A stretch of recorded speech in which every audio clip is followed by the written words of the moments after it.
Okay, the entire time. Hey, there we are. What an introduction. Hey, there we are. Hey. We can already tell this is going to be a good one. Well, of course, welcome back to episode 7. 7 of the Roundtable. Thank you very much for joining us again, as always. And you know, as we always kick it off, announcements for the night. Not much. Unfortunately, Joy cannot be joining us today. We have swapped her out for Kishore in the form of Alex. I'm back. Interesting fact, we're actually the same person. Just, he's an amazing voice actor. I really am. You'd never know. Oh my god, was that Joy? Damn. Anyway, that is the extent of the announcements for tonight. Actually, no, there is one thing. Unfortunately, Leocast and Logos are getting a divorce. It's It lasted shocking, 24 sadly. hours. Lasted 24 hours. Which I'm impressed It was for, really honestly. in flame, and it burned brightly, but unfortunately it was a quick flame. Yeah, it was very quick. It was very hot and bright. It was more like a car spontaneously combusting. You see, in a I Denny's think it was like a parking lot. flame because it was uncomfortable for everyone around it. It was Yeah. a little hot and bright, So it was a in the little Denny's bit parking lot. steamy. Okay. Yeah, true Vegas wedding. It's a good time. Anyway. Of course, as always, a huge thank you to Sirenscape for providing us the excellent music that we're going to be using for tonight. Nice cinematic soundscapes. Please But sponsor us. I swear that's have like a our Twitter? I'm gonna add catchphrase them every on session. It's like, thank you Sirenscape, sponsor us. Please. Hey, one day it'll happen. It'll happen. It will happen one day, have hope. Anyway, Right, I followed him on Twitter. I'm gonna add him later. thank you very much. We're going to tweet at Sirenscape. Every single Sunday, we're gonna, courtesy of Sirenscape. They're gonna block us before they sponsor us. It's a win either way, trust me. Hey, that's just good PR for us. Exactly, yeah. Anyway, before we get too off topic, let us begin with a new introduction I have planned as well. So, is everyone sitting comfortably? Very. Yeah. Very Wonderful. much so. Then do attend closely, and let us begin tonight's episode of The Roundtable. Let's begin. Ooh, fancy intro video.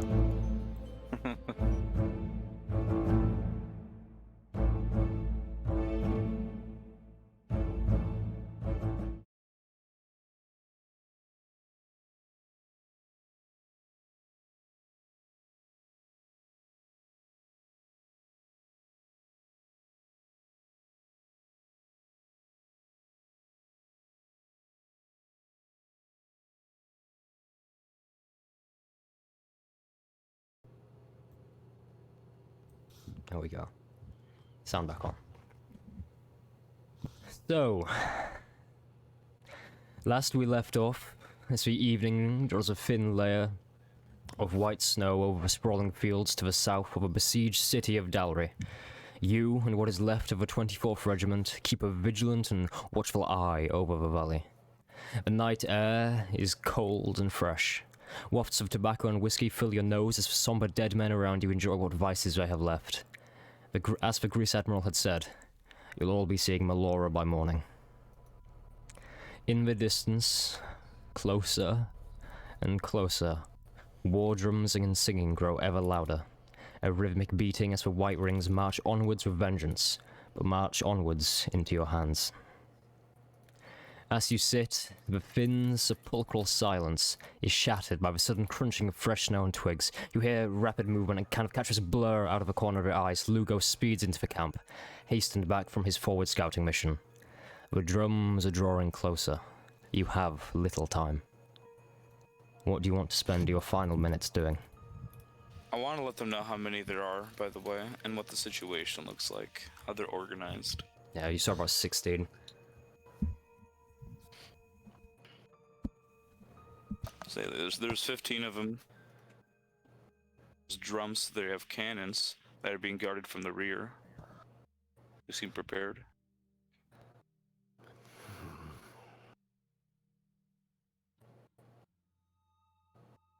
Alright. Anyone with strong arms, ready at the trees.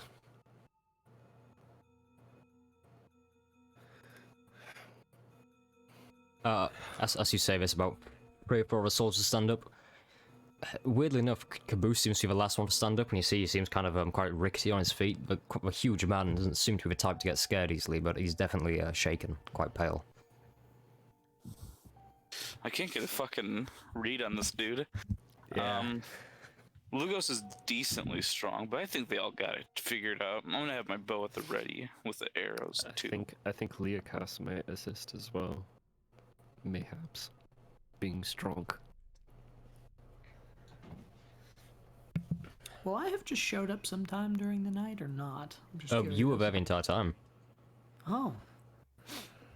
Well, then I've just been enjoying a fine whiskey and plucking quietly as I can. You know what you should do is you should have a battle of the bands against the drummers. Play like slide down and play like a sick guitar solo, and then they just go back and forth. Them playing their drums, you playing your guitar. Possible. Right when we release the trees, Cash just goes. No. Yeah. Plays Eruption Bavaria. I'll make it so. We're really doing this, huh? Yeah. Well, Aye.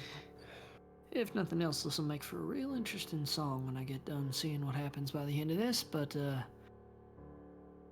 well, here's to hoping I see you on the other side, gentlemen.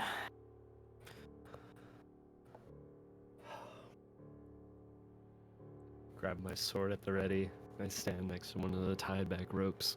Yeah, you see as people have begun to kind of position themselves kind of on the edge of a hill staring down into the valley. The cannons manned by Wiz and Inya kind of had leaves and foliage kind of put against them, a snowbank in front to hide the rickety wooden wheels, and they stand ever ready, kind of crouched behind stack of cannonballs.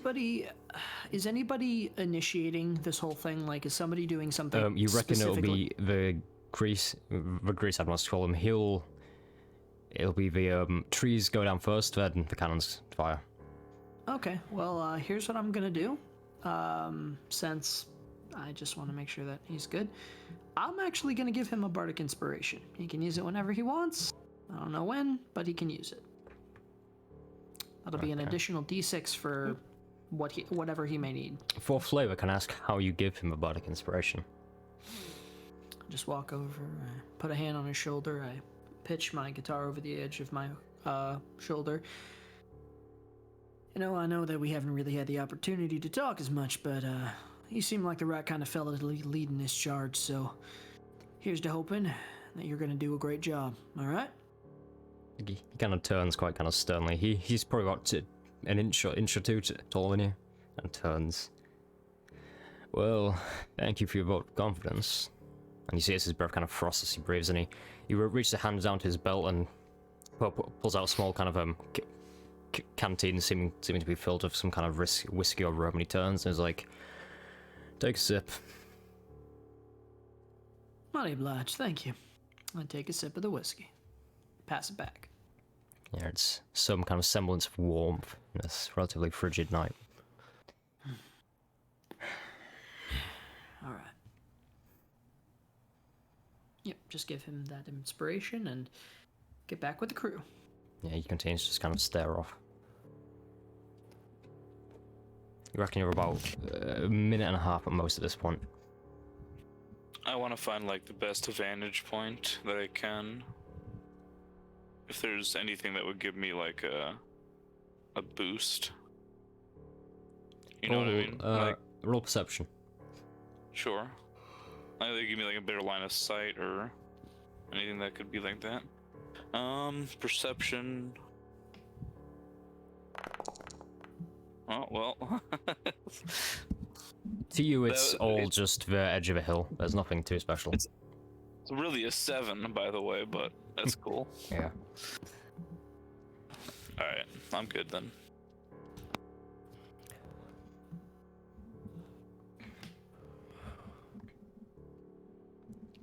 Are you taking up your positions? Yep. Yes. One sir. last note is, I'll quietly order to the cannons. Aim for the artillery in the rear. He kind of Destroy this turns. before they have a chance to fire. Hey, Yes, we will try. Hey, Mav.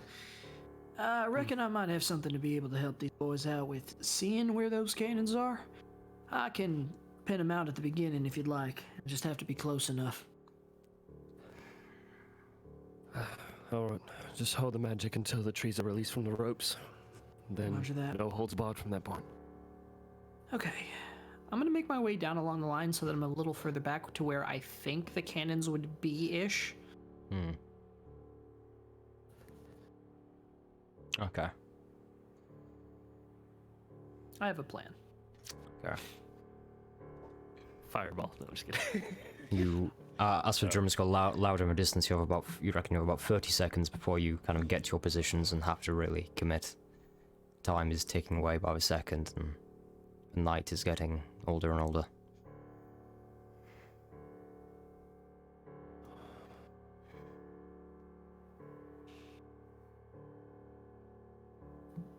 Last chug from the water skin.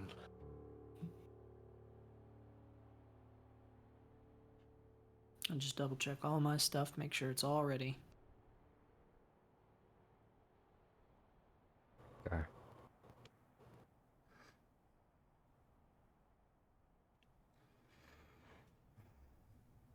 Lugos is quietly counting his arrows out of his quiver. My mic wasn't even registering. I was talking this whole time. Jesus. Oh no. Oh, hey. Oops. Hey, We I've can been hear here you this now. I've been here like the past 15 minutes. Oh no. God damn Wow. I thought you guys were all just ignoring me, to be honest. it. No. I mean, maybe, but also we just couldn't hear you. Okay. What is your, yeah, I'm just counting, or Lugos is just counting arrows out of his quiver, making sure that each one looks fine. Either way, Ready to hit his as you're halfway through counting through your quiver, the drums grow to a peak. You have to kind of hurriedly jam your arrows back in and take up your position. You all Yep. position yourself in, it's almost a battle line leading along the leading edge of a hill, kind of ducked behind the trees, staring down into the valley. You steel yourselves to whatever extent you can. Shivering in the cold, with 1,000 thoughts rushing through your head, there's no time to give merit to any of them. As the valley below you flickers with torchlight and echoes with drums, a column of soldiers drifts into view below you. They seem to be led by a flag bearer, their deathly sigil of a black background with two almost decaying white raven wings fluttering in the breezy winter night. You see its edges are kind of frayed and damaged. Next to this flag bearer, an officer marches onwards. A large, kind of velvety black fur cloak drapes down from his shoulders. A warhammer is slung to his belt and a large holster of crude-looking javelins on his back. He swaggers at the front. A dozen men follow behind him, then 2 cannons, and another half dozen behind the cannons. They are fast approaching the bottleneck. Maverick, you're kind of there at the front, and you see a very pale-looking Grease. He has an eyeglass, he looks down, he surveys the convoy and sees them moving, and he turns as he brings the eyeglass down.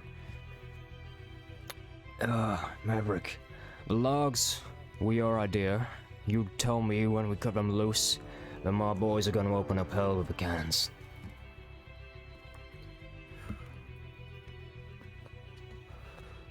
As soon as the front flagman passes the rear log, it's gonna take about 5 or 6 seconds for the logs to hit the bottom Okay. and cut them off.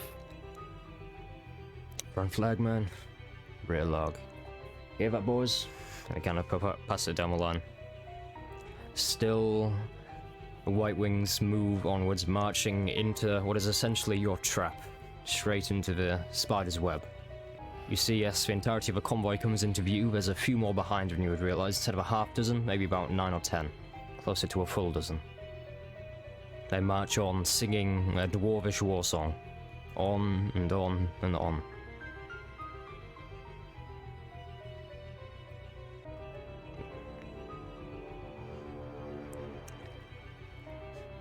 Okay.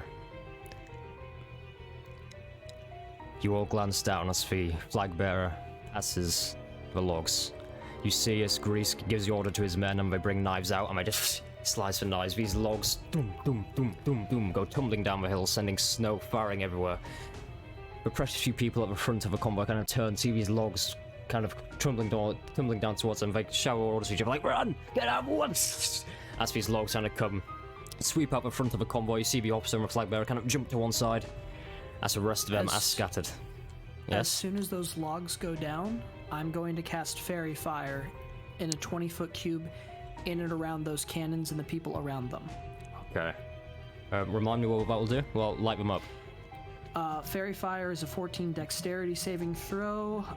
Anybody inside of it, every object in a 20-foot cube range is outlined, in this case, an orange firelight colors. Okay. Any creature in the area when the spell is cast is also outlined in light if they fail the dexterity saving throw. For the duration, objects affected and creatures shed light in a 10-foot radius. Any attack roll against an affected creature or object has advantage if Okay. the attackers can see That's why you it. need to make dex saves. Yes, Yeah. I don't know how many are in Hey. that convoy, but that was my plan. The objects too are lit up. That's awesome. Yes, so the cannons specifically, lit up. and any of the cannoneers in a 20-foot cube in that area. Two other cannoneers out of 4 make a save. 2 don't, and obviously the cannons can't. Okay, perfect. That's The cannons light up. Maverick wheel. Cannons fire! Yeah, you see us whiz and in you. They kind of get these huge kind of iron cannonballs. Throw them into the cannons and fuse lights. What happens next?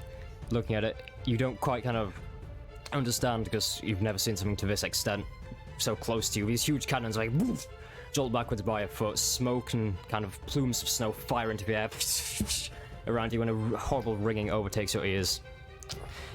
You feel deaf for a second. You kind of gather your surroundings just in time to see these iron cannonballs whiz down to hit down at the convoy. You see as kind of various men expect they kind of look up, cannons, and they kind of rush through, but you see as these cannons just come through and they cut through like butter for the rest of the convoy. You see bits of white wing flying left and right as they just dig and plow through the floor. Various people are kind of caught in way, and there's a storage cart halfway through.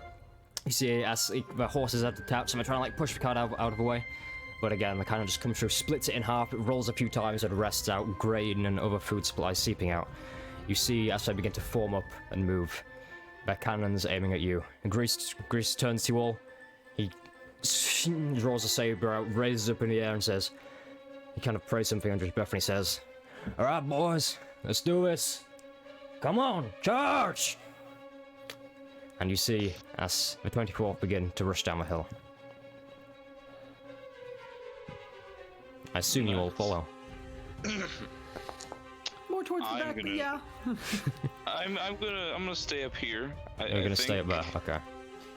Yeah. How far down is it to the combat area? Just out of curiosity. Probably about 40 feet down a relatively slippery, kind of snowy you know valley. what? Never mind. I'm not going down there. I'm gonna stay right here. That's Okay. well within. All right. Are we still in like a surprise round technically? Could I get like a shot off? I'd let you get one shot off as you go down here. All right. Well, the thing is, I'm probably gonna try to stay at an advantage point where I can Okay. shoot with my longbow. Okay. So I'm gonna stay up here. I want to designate the commanding officer as my Slayer's prey, Okay. so that we'll be able to add a 1d6 to damage rolls made against him. So, Okay. without any further ado, let me go ahead and try to mess him up. Okay. Longbow. Everything's awkward on the phone, dude, I swear. Okay. That's 23. You're going for the commanding officer. Yes, the Yeah, one leading them. that is a hit. Nice. That is... I have to roll a 1d6 as well. Give me a second here.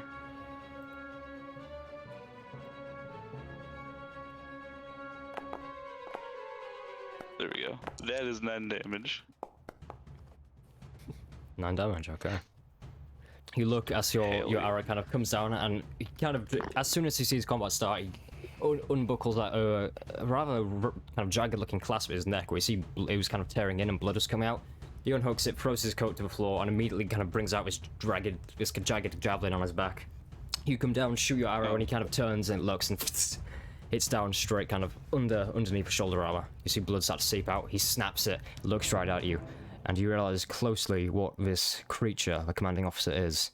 It's a horrible-looking orc, quite small, about 5'8", with a large, kind of flat goblinoid nose, sickly green skin, kind of a cleft lip, and very angry and calculating eyes.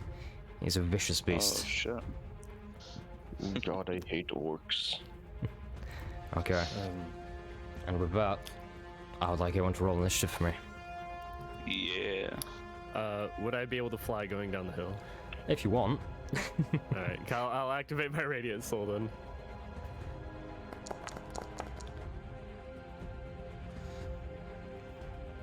Oh. Yeah, that's pretty high. Oops. Where? There it is. Wow, this is a massive combat, Jesus Christ. Yeah, this is pretty large. We may have gotten into we got in way over our heads. In too deep, it's fine. We'll be fine. This is gonna be fine. I would like to stay flying 30 feet above the bottom. Okay. I'll mark you as flying in that case. Okay. I don't want to get in melee range. Maybe 20 feet at the lowest, but 20 to 30 feet. Okay, you're 30 feet in the air, and Lugos Alright. and Kishore, you're kind of on the ridge shooting down.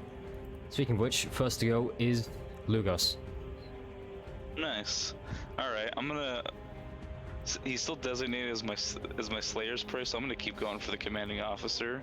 Okay. Good shit, man. Screw that guy. You know what I mean? I hate orcs. This whole time, Lugos was super racist against orcs. Damn. All right. Never would have known. It's a Good shit, 22, apparently. That is a hit. Roll damage. Nice. All right, it's another 8, and then let me go ahead. Slayer's Prey. 1d6. It's a 4, so that's 12 damage to him. Nice, okay. And then I want to move my full movement. Like, I want to get behind our soldiers, if we can. When you say behind, do you mean like on top of a hill, kind of behind where they're charging from? Yes. Yeah, you can do that. So you'd put yourself kind of over here, but kind of up on the hill. Yeah. That's exactly what I wanted. I've seen it on my turn. What Okay. a good spear point formation they got going. Next, it is this soldier over here. They have this stat block. He's simply going to rush forward straight towards the commanding officer and go for a longsword attack. You see as he kind of rushes forward, he draws his longsword and slashes across the chest. It just dents off his jagged-looking black armor. The commander kind of looks down at kind of a slash. He looks at me and says, "Oh, I'll enjoy killing you, man swine." He goes and he gets his javelin off his back and he just kind of slices straight across this guy's face, and he falls to the floor, kind of twists the javelin in his back, killing the man. Well then. Oh, this has gone wrong quickly. Next, it is this. Right. I'm just gonna click him on. He's gonna rush forward to make a line there. This guy is here. He's gonna rush forward to meet Learcast. Are you charging down where you are on the tabletop? Is that where you are? 1 second. Hold on. I'm trying to find where I'm at in the map. Yeah, that's Yeah. it might be Okay. there. So this guy, he's just had You like and me both. these cannonballs kind of hit next to him. He looks around, a tree's fallen down, the cart's being overrun, and he looks and his friend is like torn in half on the floor. He glances around at you, Learcast, charging down the hill, and he just instinctively is filled with adrenaline. He grabs a spear and just comes straight for you. So he's going to rush into here, and he is going to get a... That is a 14 to hit. No, it does not. Okay, you just rush down, he rushes forward with a spear, he kind of jabs at you, you kind of just bring your sword down and expertly deflect it off. He has no chance at all. Okay, Okay, let me see if this ability I recharges. look up at Maverick and say, "Get behind him." Okay. Yeah, you got it. By this point, it was one of the cannoneer turns, and it looks like one of their cannons has recharged at least. You, in the far distance, one of their cannoneers kind of have positioned their cannons out in position, and they are going to go for Lugos on the hill. Fuck. Lugos, make me a dex save. Yeah, sure. I'll make a deck save. No worries. No problem. There's this huge echoing boom throughout the mountain. Damn. It's a 13. Okay, you're on this hill, you're kind of shooting your bow down, and you look up as this cannon is in position.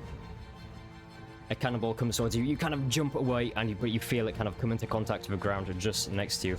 You are going to take... Just next to you, damn. I have like a... Might be the DC. Oh, that's... Yep, sorry, looking at the wrong session notes. I was like, where's the cannon start? Switch from the next session, Spencer. Cannon start blocks, enemy cannons. You... Okay, this was a solid shot we fired. You are going to take for me 3d10 piercing damage. Oh, that's so much, man. Oh, that's a lot. So 11 piercing damage, and then your 10 force damage from being right next to it. No, not 10 force damage, 1d10 force damage. That's going to be 15 damage in total. As you kind of dodge to one side, this cannon ripped through the ground next to you, almost covered in snow. You steal yourself, you look back, and where you were is now just eviscerated. Jeez. I'm gonna have to take out those dudes for sure. And Okay. that is failing the saving throw, or that's succeeding? That is failing. That's failing. Okay. Okay. I was about to say that was because it was described that it God. missed his body. I'm like, okay, good, he passed, and then Yeah. all of a sudden a bunch of damage Yeah, was because being rolled, like, oh no. there's no real way I can write it in. It's like it hits you straight in the chest, and you take this much damage. And so The now good news is the cannon those hits those cannons should still be fairy fired, right? you. Yes, they are. Yeah. Okay, good. Joy is gonna come to help Oh, you Learcast. little cunt. Brings her rapier out, and she is going to go to make a rapier attack. Oh, sorry, I just need to get a character sheet. Come on, D&D Beyond, be nice. Okay, Joy is going to come in straight with her rapier. Learcast, as you kind of just deflect this guy, his arm goes up, and Joy's going to go straight for under his arm. That is a 14 to hit, that is a hit. She is going to do Straight for the 9 ribcage. damage. Plus Okay. sneak attack. Yeah, plus sneak attack. At this level, is that what, 2d6? Yes. 2d6. Yes. To That's, an allies within 5 feet of him. an extra 5 with sneak attack. So I'm just trying to rush through this as quickly as I possibly can because it's massive. And she comes, the rapier just goes, he just goes, "Ah!" He looks at Joy and he's like, oh no. And looks forward at Learcast and then looks up at Maverick above him, and he becomes increasingly aware of his terrible situation. Next it is Matthias, the person Joy made a bet with.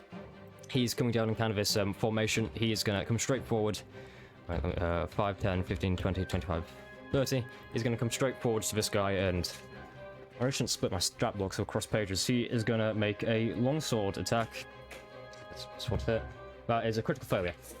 You see as Matthias kind of runs forward with a longsword attack, and as he kind of puts all his momentum into it, his front foot, as he lands it, it slips in the deep snow, and he kind of falls onto the floor, onto his back. He is now knocked prone in front of this guy. This guy is phased with a cannonball. He's going to make a constitution save to be unfazed. Nat 20, he is unfazed. Yeah, I've got a lot of stuff going on in my background here. Okay, next it's Good. generic 24 soldier. He is going to come to this guy who is just to the north of Joy. 5, 10, 15, 20, 25, 30. He can make it. He's going to make a longsword attack. He misses. You see, as again, he just kind of comes down with this war cry. He comes, he's like, I'm gonna get you! And these guys are now kind of in a fight. You see sparks as the weapons clash and spears versus longswords. So they are going at it there. He is going to form a defense formation with his friend here. He is moving here. And he is going to make a constitution save. Passes. And he goes here. Okay. Sure, get ready, you're almost up. Make sure you know what you're doing. This guy is coming around and he's going to attack the Prowler as well. And he hits, actually. As his friend lays dying on the floor, Prowler just jabs his javelin into the spine. He's distracted for a split second. He comes around with his long sword. He slices him just kind of across the tricep.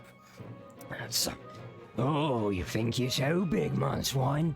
Oh, your flesh looks tasty. And you see as his face kind of goes pale as he hits. He just found damage. Okay, sure, you're up. Okay. First thing I'm going to do, I'm going to move immediately as going around people as possible towards those cannons and the cannoneers. Just so I can get a better view. I'm not entirely sure where they are on the map. Oh, okay, yeah. So you're going to try and figure out where the cannoneers are? Yeah. So yeah, you'd have to move like near Lugos over here. And That's... I can't really mark them, but they're all the way over. You can't see that, can you? All the way over here. No, that's still there. You see where my pin kind of is? if I could scroll up, probably. Hold on. They're like the very northwest of the map. That's perfectly fine. I mean, they're fairy fired. I can see them and some Yeah, of the people yeah. around them, right? Yeah, Okay, that's fine. they're just Good quite enough. kind of faint. What's the distance between each cannon? Are they next to one another-ish? We're about 10 feet away from each other. Perfect. Okay, so here's what I'm going to do. I am going to just start strumming, and then I'm going to pull my hand back, raise the bar down, and strum as hard as I possibly can. And I'm going to cast Shatter Okay. right on top of the area between those two cannons. Can I ask what the range of that is? 60 feet in a 10-foot cube. Unfortunately, you are more than 60 feet away. Am I more than... Okay, my apologies then. Okay, so is there a front line nearby that I can hit that with? Yeah, you could hit. There's kind of a defensive formation going on here. We're forming up into. You see them kind of go down, like dig their spears in, and kind of form up, chanting. Perfect, right there. However many people I can fit square that I can see. Is it a sphere? 10-foot radius. 10-foot radius sphere centered on that point. Yeah. So you can target this guy, right? You could go for that. Yep, that works for me. 10-foot radius sphere, 10 foot, 10 foot, 10 foot. Would get the guy that's also hovering over our prone friend there. Perfect, that works for me. Hmm. Everyone in that sphere needs to make a Constitution saving throw of 14. Okay, the Constitution is. Okay, I'm just gonna read this out. First one, critical failure. I'll let you double your damage for that one. Second one, fail. Third one, fail. Fourth one, success. And the last guy who's over prone friend, critical fail again. You can double your damage for him. Okay, Damn. well, apparently it did not add my shatter to my character list, so I'll just type Yeah, out yeah, damage. that's But completely you fine. gotta re-import your sheet from D&D Beyond to Foundry. No worries. I just roll it out, it's fine. Yeah, every time we level up or something, we gotta import. Okay, no problem. Alright, so this is going to be 3d8 thunder damage. Okay. And it's doubled on the ones that crit failed apparently too. Ooh, 13 damage total, and that would be 26 total for the ones who aren't. Okay. Damn, I wanted to get those cannons because reasons. Don't worry, I'll get the cannons. Alright, So as you cast Shatter, you see this guy who stood over your prone friend. So how do you envision your Shatter spell working? basically, as I strum down, it's like lightning shooting out and then sparking through and then cracking reality around lightning technicolor form. Okay. Yeah, so as you kind of do this kind of weird reality-altering lightning shoots down towards this guy stood over your prone friend Matthias. As he gets his spear and begins to kind of thrust it down into his neck, just... You see as this reality kind of all surrounds him. You see his arm kind of twists and breaks and he kind of falls to the ground, dead, and the same with a guy behind him. Apparently, I'm just reading through. Non-magical objects that aren't being worn or carried also takes damage if it's in the spell's area, but Okay. that doesn't apply because people are using that. It's just That's why you were shattering the cannons, because they're not Yes. magical objects. All right. Ah, you assume. Oh, you assume. oh no! We're gonna take their cannons when we're done with it, because apparently they're magical. I'm gonna do that, and yeah, that's gonna end my turn. Ends your turn. Kashaw activated Star Power and Guitar Hero and did Shatter. Correct. Okay, just gonna Everything turned blue. Gonna move over here. This guy is again gonna move over here. I'm gonna reinforce.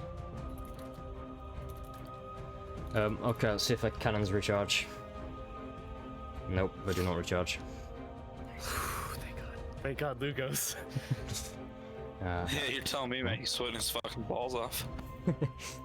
Lekas, your turn. Smite this mofo. Let's get it, Leokas.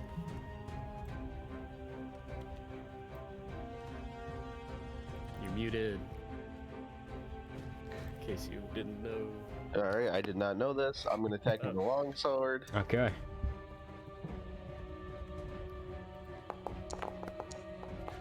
Whoa. 13. Still a hit. Roll damage for me. Wow.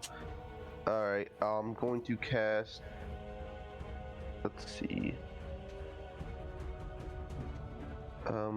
Sorry, I'm trying to see what my highest level spell is.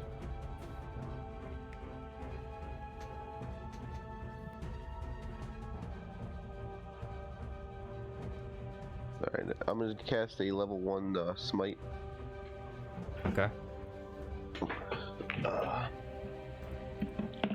Which is, what was it, But- Maverick? But before you do that, I will Oh, say, it's a in character, you divine can see smite. this guy is pretty badly injured. He's had a rapier under his arm. He's looking pretty hurt. So I will say you can see that quite clearly in character. Oh. Maybe, actually, I'll just roll damage then. If you see, maybe I get lucky. Well, I've got to say that's perfect. How do you want to dispatch the first foe of a battle?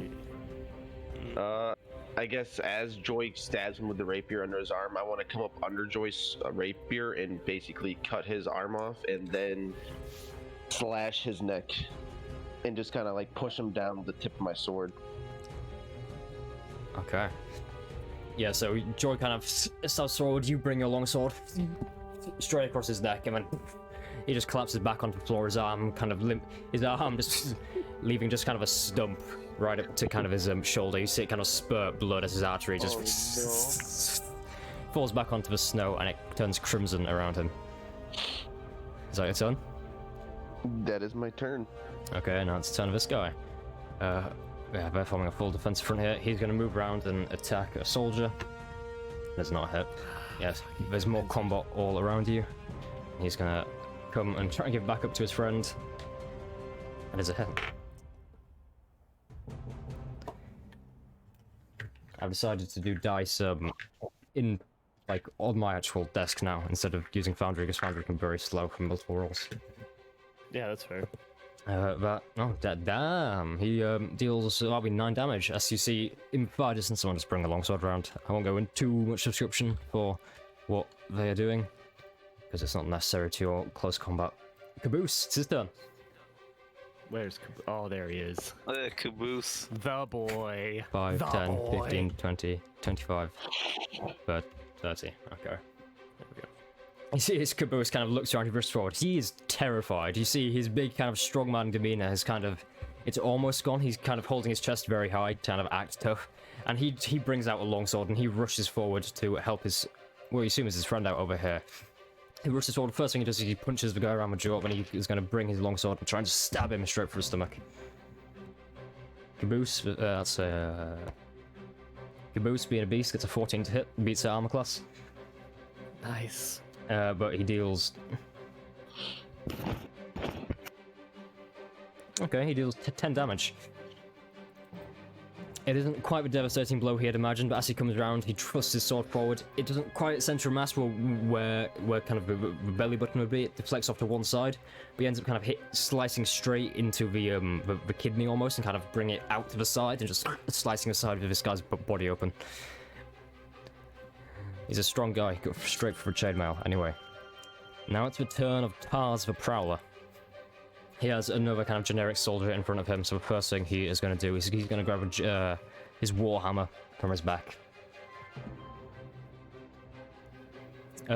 Maverick, you're the one who's kind of hovering above combat. You kind of glance your head over as you see these 2 soldiers over here surrounded by white wings. You see Tars the Prowler grab this poor youngish boy by kind of a scruff of his neck, bring his warhammer and say, "I told you, man swine." Throws him down to his knees and just gets his warhammer and his head turns into kind of a grapefruity pulp on the floor. And he doesn't stop there, he just beats him, and he kind of gets up and goes, "Oh, I like this." And he looks over and sees you hovering in the air. He says, "Oh, never ate an angel before." So he's locked his eyes towards Maverick as he kills another member of the 24th. Okay. Fucking hell, dude. Now Son of Greece. Madman. Greece is gonna rush forwards to help Caboose. Wait. Who's here? That's 5, 10, 15, 20, 20. Yep, wonderful. He's gonna rush forward to help Caboose. You see, yes, he gets his saber off his back. His 5, yeah. Yep. Oh, he makes 2 attacks. Of course he does, so that will be... Okay, you see as Caboose... Not Caboose, you see as Grease comes over to help out Caboose. Caboose has stabbed him in the side, and as he kind of looks forward, this guy recovers, goes out with his spear. Grease Admiral just comes back, he gets this guy in a headlock, gets his sword, and just runs him straight through the spine. Drops to the floor, he turns, he says, "You okay, Caboose?" He's like, yeah, I'm fine. Okay. Is Caboose the one that him and I got in an argument? Yeah, he's like the big, strong, intimidating guy. Maverick, so you're up. Oh yeah, I'm looking directly right at Tars the Prowler. I'm not on the menu. And I'm gonna grip at the side of my head as I'm going to hex him. You're gonna hex him, okay. For hex, he is going to have disadvantage for a chosen ability. Which one? Oh, knowing people's spell lists around here.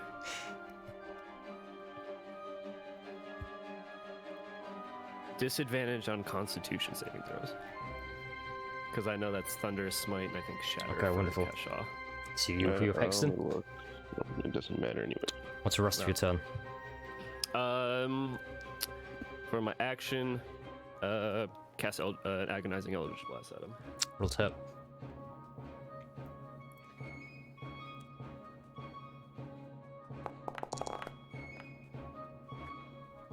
Probably not going to. 13. Yeah, you kind of fire this Eldritch Blast, and it is actually a perfect shot as you're flying. It's quite admirable. You reckon it's going to go straight for his head and just blast it into his helmet. But as he sees a blast coming towards him, he kind of reaches to the floor of the corpse of a young boy who just killed, lifts it up and uses the boy to kind of absorb the blast, kind of mincing his chest, throws him to the floor. Is that your turn? I think I should just let's see. I want to divert attention away from this side of the field, so I'm gonna move 5, 10, 15, 20, 25, 30. Oh, now I can kind of see the cannons back there. Yeah, I'll hold. Actually, you know what? I'm gonna action surge. Right, okay. And for my next action, I'm actually going to cast Guiding Bolt on Tars the Prowler. Okay. What is the range on Guiding Bolt, if I may ask? I assume, yeah. I believe it's 120 feet. Yeah, if I'm that's fine. mistaken. Okay. Is that a save or a to hit? It's a roll to Yeah, hit. to hit. Okay, roll to hit for me. Yeah, so he'll take hex damage and extra radiant damage from my radiant soul if it hits. Oh, it's not rolling. Come on. It's not rolling. You may Why? be able to just do it manually. Oh, it says damage crit. Why does it say damage crit? I don't know. The word crit highlighted up next to my damage dice. I don't know why.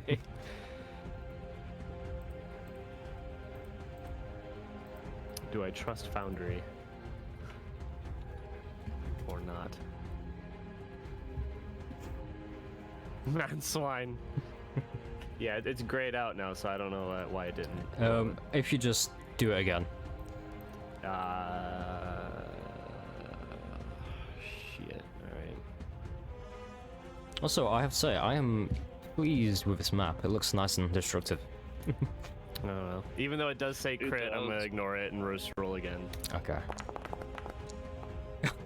Yeah, I should have just fucking gave you the screenshot. It did say crit. I'll give you advantage because I do trust you. Yeah. I can give you the. I don't know, man. Foundry's buggy, man. It said crit exclamation point, and then it gave me the damage to pop up to roll it, which is 8d6, which is double 40. Well, whatever. Guys, so roll again for me.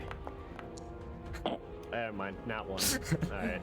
Okay, so I would like to commit seppuku because the Foundry just really doesn't want me to hit over the past like 3 weeks of any of the attack rolls I make. So. Yeah, so, okay. So you cast Guiding Bolt, this kind of flash of light streaks towards Tars, and he just kind of looks at you and he kind of steps out of the way. It's kind of this elegant jump almost, you don't expect it, and it kind of shatters into the snow next to him, and he looks up and he's like, Oh, that's mighty impressive. I just threw it in the round table, a screenshot of my roll.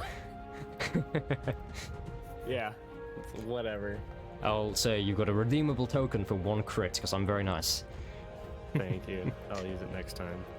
Now it's 24 soldier, just random guy, he's gonna just rush forward. Oof. I've got a whole bunch of soldiers. Cannons are done for a round. Yep, that's all the cannoneers. This guy, he's gonna come around to go for this. Fortunately, you suffer another casualty as another 24th regular is killed. Okay, back to the top of combat. And Lugas, I know it says it's your go first, but technically it's for friendly cannons. Okay. So I just need to scout out which would be the best path with minimal death. Oh, I can see a good path. Friendly cannons are gonna put one straight through there. Yeah. Yeah, so friendly cannons fire. They seem to have loaded a solid shot, so you're in the middle of fighting, you kind of Maverick, you're flying overhead, and you hear this thunderous boom. You look over, and Tars seems to, well, be pooing himself as the cannonball flies towards him. Okay. Well, unfortunately, he makes a deck save. Oh, that was terrible performance on the saves. By terrible, I mean great for them, terrible for you. So Tars is going to take...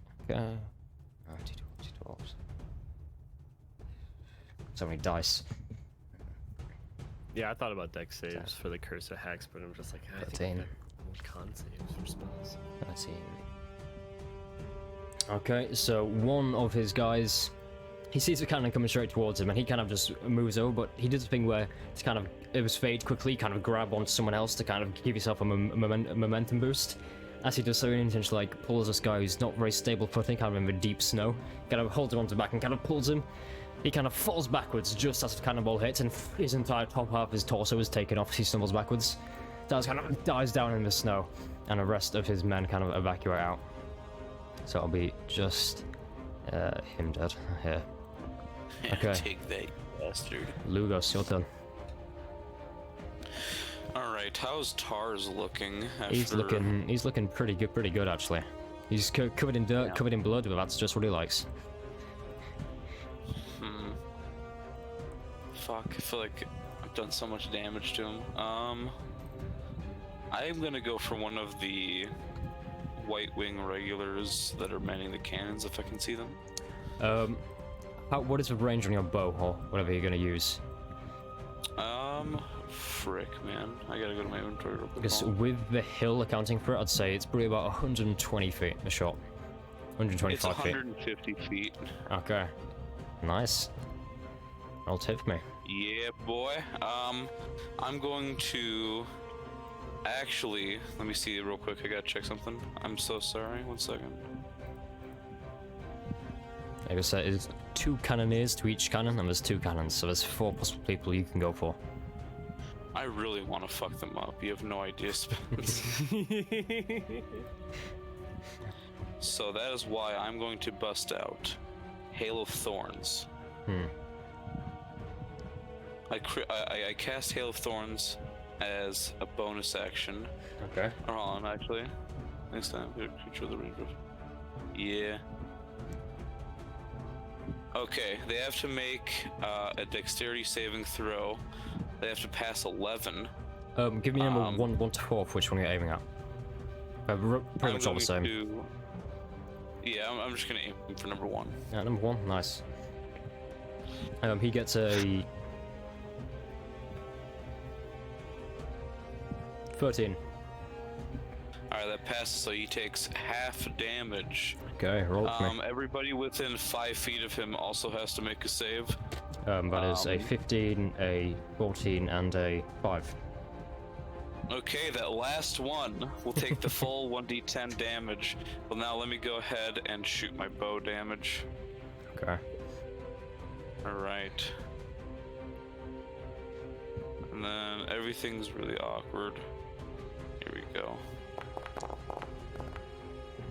Definitely that hit. one. Yeah, boy. Oof, Oh, max nice. damage. So that is for the guy you're aiming for? Yeah. And then he'll That's take for the guy half I'm of, aiming for. yeah. And then he'll take half of this. So 4. Yes, sir. And And everybody else who also, except for that last person, takes the full 9. 9? Okay. Yeah, so you can't really see quite clearly what happens. It's quite far, it's just fuzzy, but you kind of see it. The arrow flies off with this whistling sound, and actually as for cannons, they're kind of reloading another shot into it, and he kind of turns, the speck on the hill disappear, and all of a sudden this horrible arrow just comes straight into his foot. He kind of falls down, and as he looks down, there's this eldritch energy as fawns, and then just fire out like shrapnel in every direction. His friend, kind of a few feet away from him, gets one like straight in the neck, and blood starts to trickle down. He's like, oh, fuck. Pulls it out. So your turn.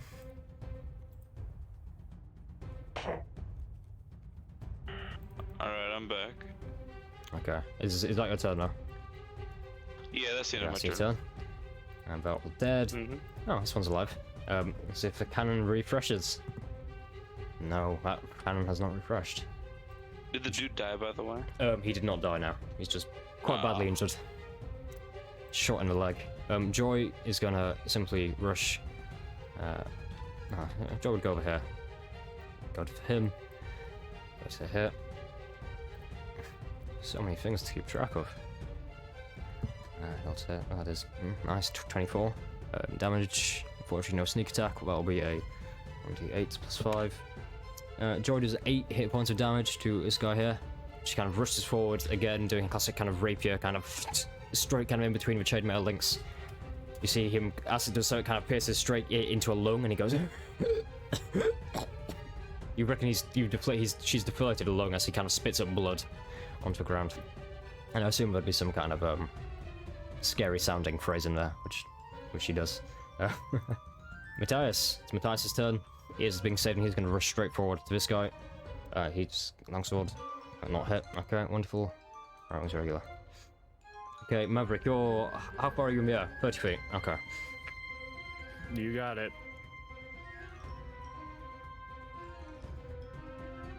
This guy's going to try to throw a spear at you. Alright, go for it. You kind of look as one of the guys you fly over just looks up and he's like, "It's a goddamn angel! Quick, spear it!"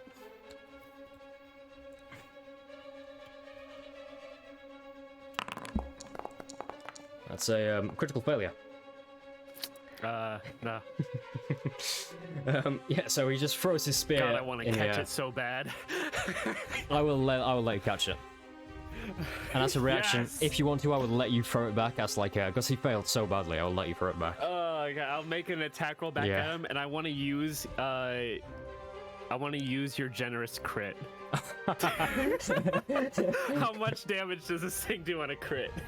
It'd only be 2d6, but 2d6 plus strength. yeah, but make me an attack roll first. Oh, I thought I was gonna use your little crit thing, but okay. It's Oh, I just see guaranteed crit if it crits. hits, Okay. yeah. Okay. I think I do have a devil in my inventory to find out what it is plus 5 to hit, because I'm a fighter. Come on. That's a hit. Well, let's Alright, do this crit. properly. I don't think we've used the critical tables yet, surprisingly. Roll me a D100.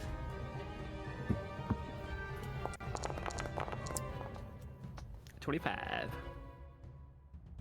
Yeah, so it's just gonna be a normal critical, but you're gonna get an extra +5 to damage on top of that. Oh, okay. Just another flat +5. So instead of a It's a D6, little it's 2d6 devastating. plus my strength. I think I have a plus. So I thought it'll be a +8 then. This poor sod. Add 4 points of radiant damage to that because once per turn I can add radiant damage to How- an attack roll. So how- it'd be 17 points of damage. How do you want to do this? Through the neck, and as his head lunges back, and the top half of his body lunges back, he's skewered into the ground through his neck, so he can't like get out of it. He just last breath. That is so awful. I know exactly the visual that you're going for too. Yeah. Jesus. So he kind of looks, it's like, hey, it's an angel! Quick, get it! He throws a sphere up, you just kind of catch it in your hand, twist it around, imbue it with a radiant energy, just fire it down with this massive speed, hits him straight for the shoulder, pins down onto the floor with a heavy thud.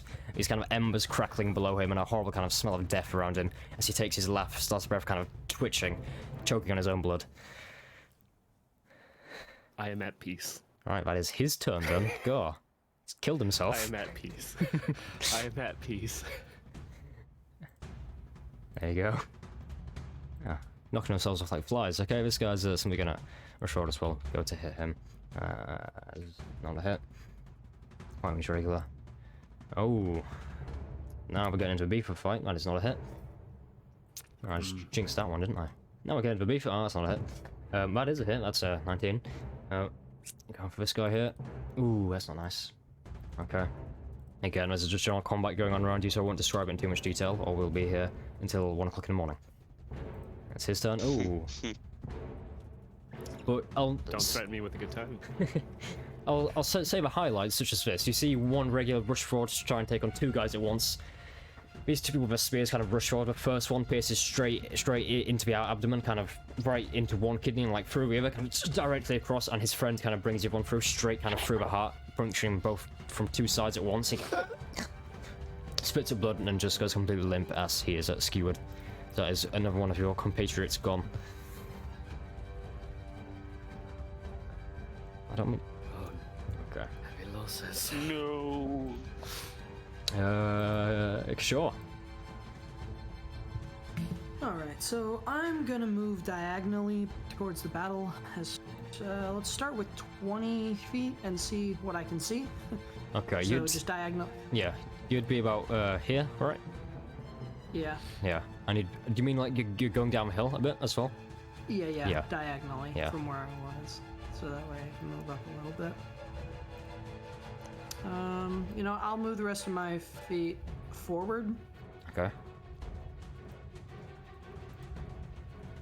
Oh no, I think my foundry froze. Oh shit. Hold on. Sorry, I had a plan. Am I able to see Big Bad Boss at all? You can see him. Yeah. Oh, that's good enough for me. You're probably about 80 to 90 feet away. 80 to 90? Damn. Okay, maybe I can do something like that. I don't know. Hold on, I'm just trying to get a good eye on what's going on. How to restart my... Come on. Alright, where am I will say, everyone is dying very quickly. I? Okay, On both sides, kind of. so did I move forward down the hill any? Or no? Probably about 20 feet down, so about halfway down the hill. Yeah, okay. Okay. Are there any other gentlemen that I can range? Yes. There's Okay. a few guys who are probably about 60 feet away from you. Oh, screw it. Okay. I'll cast Shatter on them as well. Okay. They need to make Constitution saving throws. Is that, did you say, was that a 10-foot radius, sorry? Yes, it is a 10-foot radius from a point centered within that area. I'm just trying to hit as many of them as possible. You can hit 3 of them without hitting a friendly. Okay. Perfect. First one gets a 12. Second one, 10. Third one, 11. They all fail. Nice. Beautiful. Let me just roll Beautiful again. Kishaw. Can I get the triple? I don't think I Get the can. triple. Let's go. Alright. One. Not great. 17 damage to each for all 3. Okay. I strum really, really hard again and ping, and just launched another shatter. Unfortunately, you do not get a triple, but you do get a double. I'll take it. As 2 people engaging with 24th, they kind of rush forward as just another shatter spell hits them and just, again, they fall to the floor in complete agony, suffering kind of this writhing, painful death as this horrible ringing sound fills around my ears. Nice. That's a win. Yep, that'll end my turn. Goddamn slaughter. Let's turn to this guy. Oh, they've got a nice... You can't spell slaughter without laughter. Jesus. Okay, this guy's gonna go for joy. Oh no. Okay, so Joy's gonna take 8 hit points of damage. Is she being attacked? Yeah. Am I within 60 feet? Unfortunately not, because she is next to kind of the Nope. guy. Never mind then. Okay, so she takes that. Next it is... Oh, they're all like moving in a posse. So, gonna come out again, attack Joy again. Oh, that one's not a hit. Lucky Joy. This one. Okay, cannons, let's see if they recharge. They do. Another cannon What are shot they- is going to be taken. Please no. What are they gonna do? Shoot me out of the sky? Oh no, they're gonna shoot me out of the sky. Realization just hit him. Maverick, as you fly towards the cannons, you see them kind of adjust upwards, they kind of meet their firing arc to kind of match your flight. Another heavy cannonball is loaded in. You see as they get a match. The cannon once again flies over, it kind of recoils backwards, heavy. These cannons are evidently higher caliber than your cannons. But as the cannonball kind of comes towards you, you realize it's actually a few feet wide of you. It's kind of a few feet to the right of you, and you look, and the cannonball continues to fly through the air, and you realize it's on perfect trajectory to the friendly cannons. There's a solemn silence in the air as you see the cannonball hits your cannons, and then a second later, the entire kind of gunpowder kind of depot where the cannons are just... You see a tree kind of snap off and its roots and kind of come boom, boom, boom, barreling down the hill. And you see parts of a cannon go flying everywhere. And it's a beautiful kind of it's this beautiful kind of solemn firework almost. As this gunpowder just goes in this large cloud. Your cannons go silent. Beautiful. Beautiful as people are torn apart limb from limb. Fuck. Okay, Feels like home. Okay, this guy's made the save. He's finally in combat and he's gonna fire his spear at Maverick. He hasn't learned, he's just determined to get Not this guy one down. again. Let me catch it, throw it back. Oh again. my... Did he Did it happen? Did it happen? Oh my god, don't. It happened, didn't it? Did it Don't tell happen? It So happened. it was said, so it shall be. Like, Manifest destiny. What is written? I'm trying to think of what... It happened. It happened. It. Fuck. Okay. Gentlemen, we need to keep throwing spears at the angel that can catch them and throw them back. Yes, that sounds like a great plan. I would like to, if it's at all possible, I would like to repeat. Yeah, roll to hit for me. Oh, you sound so broken. Oh no. A broken man. He looks very broken on 16. stream. Roll damage. Kill him. Just kill him. This is 1d6 plus 3 plus 4 points of radiant damage. 12. Okay. We'll get him with these spears eventually. I know it. Okay, you kind of throw a spear down. It doesn't quite kill him, but it kind of grazes his thigh. Kind of actually, it goes straight for his foot into the ground, and he goes, "Ooh!"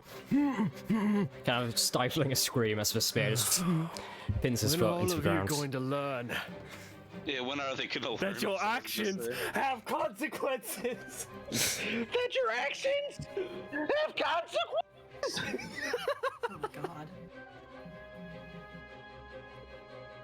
That is his turn. Make us. Let's see. I'm going to. Joy if she's injured. She looks alright. Yeah, she looks alright. I guess I'm going to. How do I ping? I guess I'm going to attack the guy north of Joy. Just there. Yeah. Yeah. Okay. I'm going to. Does he look hurt at all? No, not. Well, actually, yes, a tiny bit hurt. He has Okay, kind of a wound down his chest. I guess I'll try to hit him with the long sword. Okay. Keyword is try. All we can do is try, mate.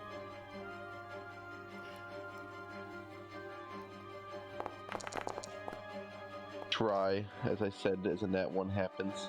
Okay. Ow. You rush for. It's just the game him that ones to do, I swear. you rush forward. You draw your long sword and kind of go to engage and try and actually save Joy, no matter what your differences are. And as you do so, he turns his spear and you get into a grapple almost. He kind of twists it around. Your wrist is bent kind of to one side as your sword goes lands in the snow about 10 feet away from you in this crater, disarming you. Damn. Oh, that. Can I bonus action teleport over there? Without receiving an attack? You can, but it would only be about 10 feet away. It's Yeah, I'm just not gonna like waste it. here. Alright. I'll just sit there. Oh wait, bonus action, cast Shield of Faith on myself. Okay. Hey, good shit. Plus 2 AC, man. So now my AC is 21 temporarily. Damn. Okay. You are hard to hit. That And is- then I pray the Talana as I just end my turn. In my mind. Okay. Possible. And it's turn of this guy. He's gonna go to hit you after saying you were hard to hit. I feel targeted again. What's his bonus? +3 to hit. That is a.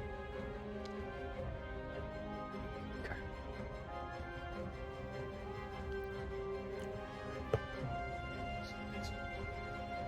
You're gonna take 7 points of piercing damage as this guy rushes up to the side of you as you're disarmed, and as you're disarmed, he brings his spear around and slices it straight across your thigh. It finds like a gap in the armor, and you feel the spear drag and rake itself across above your knee, kind of exposing your knee bone, and it's really quite a horrifying injury. Ugh, fucking course. Critical. Oh wait, it's a critical hit? Yeah, that was a critical hit. Oh. Yeah. You see, yeah, we're on the same page here, aren't we? Yeah. I think I just broke the Discord out on accident. Hold Okay. on. Is Leah cast within range? He's the same distance as Joy, and you're about 20 feet up the hill, so yeah. I yell, it takes anyway, partner. Leogas, Don't worry, I'll be down there in a second. roll me D100. Alright, I can do that on here, right? Yeah.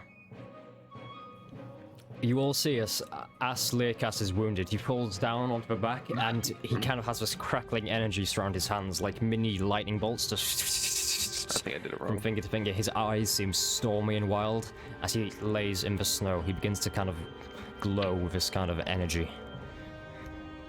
Yeah, it's Did I do it wrong? slash R. Yeah, the slash goes first. Oh, okay. Thank you.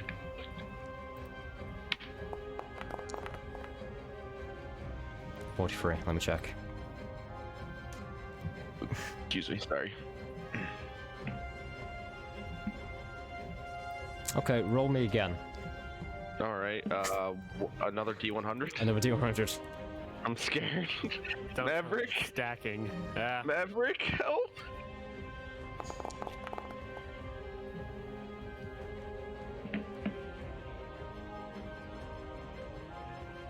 What if the 43 was disarmament and you were already disarmed and he just had you roll again? No, it's a bit cooler. A bit cooler. For you or for us? Yeah. It's probably gonna be cooler for Spence here. Learcast, not fair. what's your spell save? Oh no. Oh no, I don't want to die. What's your own spell slave for other people? Alright, let me check. That's 12. 12. Make me wisdom saving throw. Oh no. It was What nice the hell knowing is you being- guys. Yeah, what the hell's being said? We're getting like 3-4 rolls. What is happening, dude? Oh, Oh, Oh, it's a +2, so 14. you win. you lucky sod, you escaped being transformed into a sheep, but That's not good for me. but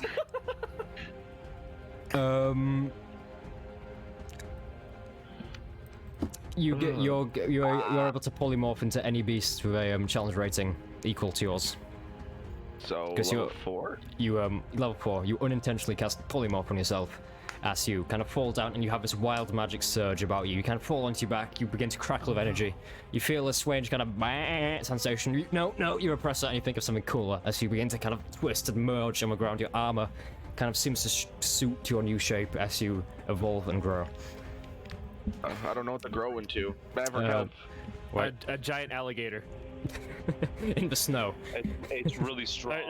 Or a giant spider wasp. A A dire wolf. I don't know. Giant ape. Giant I vulture. don't know. No, giant ape CR7. Hold on, I'm looking it up. I'm going to the CR4 wild shape beast. list right now. Oh god. an elephant. A were-tiger, were-boar. Oh, were tiger wouldn't actually be bad. We're talking would be awesome. I don't have the same list you guys are looking at. What the hell? There's many lists. Oh.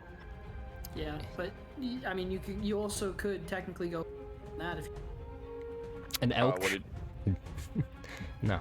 you could be a werewolf or a phase spider or an owl bear. Imagine you turning into a werewolf after giving Lugo Did you shit. just say a phase spider? Those things are broken. I No.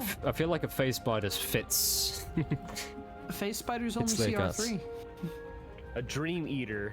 Oh my god. What? It's an aberration, chaotic neutral dream eater. I don't know. I guess I'll just turn into a were tiger. Okay. Do you have a stat block up for that? I'm gonna Google one right now. Yeah. I hope it's the right one. So Weird. you all There look you go. as I put it in the round table chat. There you go. Learcast kind of he Thanks. falls onto his back. His hands they begin to outstretched claws tear out, and he begins to grow this patterning all over his skin, this kind of black and orange striping, and he goes onto all fours, and his hands turn into kind of paws, and his back snaps, and he turns, and he kind of stands up about 7 feet tall as a fully fledged were-tiger. He still has this kind of magical energy crackling between his fingers and this stormy look in his eyes, surging with wild magic. I'm not familiar with polymorph. Would I still have, if I pass my Constitution save, my faith shield, or shield of faith? I don't think you can concentrate on spells when you polymorph into an animal. Yeah, no, because polymorph is its own concentration spell, so it would Okay. Yeah. get rid of Shield of Faith. Okay, nice. Alright. Well, that was an unexpected turn of events, and at least you want sheep. Well then. At least- Ah, Just imagine that though, he's knocked onto his back and just... Maverick! You can't ever say shit about Lugos now. Caboose is done. Caboose goes straight into combat. I can multi-attack. 5, 10, 15, 20, 25, Yeah, you get 30. claws and pouncing. Dude, you can Mo- I totally- see that. I don't think I have the Pounce scimitar longbow. Maverick has it in there, this cannonball whizzes past you, look down as Caboose, he sprints below you and he's gonna go for the guy you just threw a spear at. He's pinned into the ground. Caboose grabs the spear he's pinned in with and kind of whacks him across the jaw of it, and then is gonna put it straight through the top of his skull. Kind of underneath the jaw, right at the top of his skull. Whacks around the jaw, spins it around, There's a horrible crunching sound. The guy's helmet pops off onto the floor with a tinny rattle, and a smell of iron and blood kind of permeates the air where you are. And the guy just again collapses backwards. Caboose grabs a spear, throws it to the floor, looks up and says, "Ah, fancy seeing you here." Nice weather, isn't it? Yeah. Maybe take out those cans. Morning. Yeah, I'll join you. And he kind of begins to run over there, but you see as he glances up at you and he gives a faint indication where if you wouldn't mind carrying me over there. Oh, I'll try. Now it is Taz the Prowler. He's gonna go over here. Oh.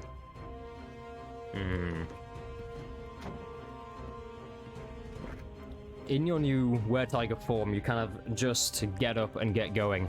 Taz the Prowler sees this and he's like, Ooh, this one's different. I want you on my walls. grabs a javelin off his back. He's gonna have to learn the hard way. He's gonna have to learn the hard way. Okay, Learcat's making me a constitution save.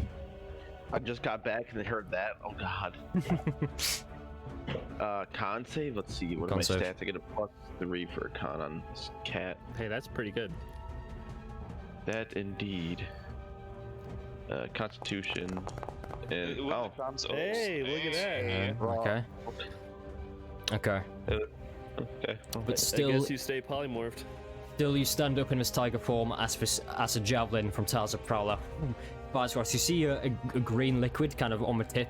It fires straight kind of just below your right. Now massive pecs in tiger form. And this guy hits, and you're going to take 10 piercing damage. All right. Let me. I gotta get fucking a health block out. So I got 110. All right. And Jesus. but I will need you to make a Constitution save again for concentration on the spell polymorph. All right. Whatever it is, you add an X. It's a 18 because I'm just doing mine. Okay, so yeah. it's +2, then I'm gonna add Yeah, 1. that is completely fine. You maintain concentration on the spell, and Taz is gonna throw another javelin. Me? God damn. That is a 15 to hit. I assume it doesn't hit. 15 hits. If Oh, it's on 15 me, hits. Make me Yeah. another Constitution save then. More poison then. Yeah. Oh no. Yeah. 5. Okay, you are gonna take 8 piercing damage, but you're also gonna be poisoned for 2 rounds. Okay. And make me another Constitution save to remain concentration on the spell. Please remain constituted. Okay, you remain concentrating on the spell as another javelin kind of just underneath you, this were-tiger blood kind of spraying out all over the white wings in front of I you have now. a legit question for Yeah. you. If I bite myself, can I have a were-tiger? Unfortunately not. Damn it. Yeah, unfortunately you will now have disadvantage on attack rolls and ability checks for 2 rounds. Okay. It's Grease Admiral. Just still has- for asking. Yeah. if Unless people- somebody heals me. Nope. I'm just No, kidding. I don't think I will. You have 100 health, 100 temporary hit points. I think you're fine. I don't know what you're talking about. Nah, you're not getting any healing. Sorry. Okay, Maverick, you're within 30 feet of the Grease Admiral. He's going to move over here to you. He kind of moves underneath. And just as he goes near, you feel kind of an inspiring presence. And he's going to use his Rally Troops ability, so both Caboose and you are going to get advantage on their next attack roll. Oh, cool. And then he's simply going to come over here and make a great sword attack. He does it and cleanly lops off the head of this guy here.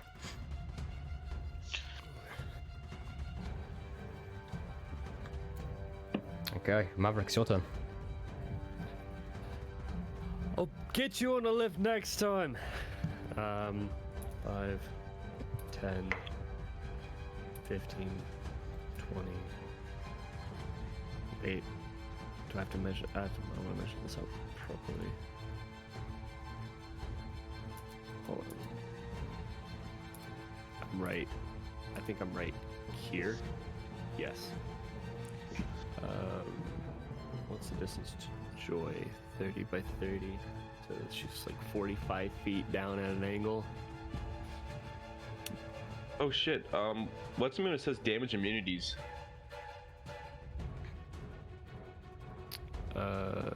You have damage immunities to attacks not made with silvered weapons, unless his javelins are silver. His javelins are silvered.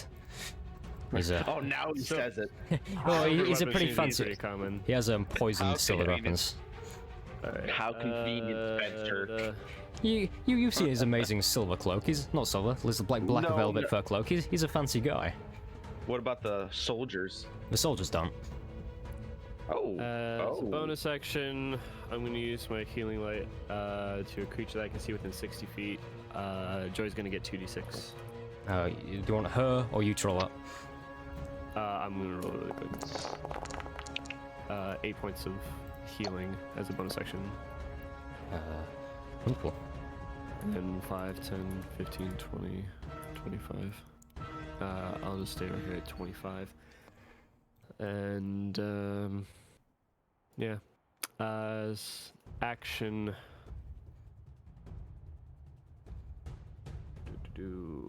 Spencer, where's the dono button?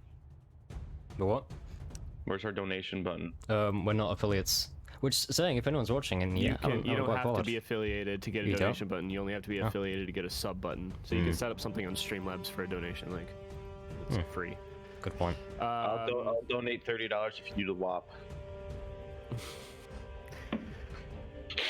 Please don't take that. My respect for better than myself that. outweighs $30. I'm sorry.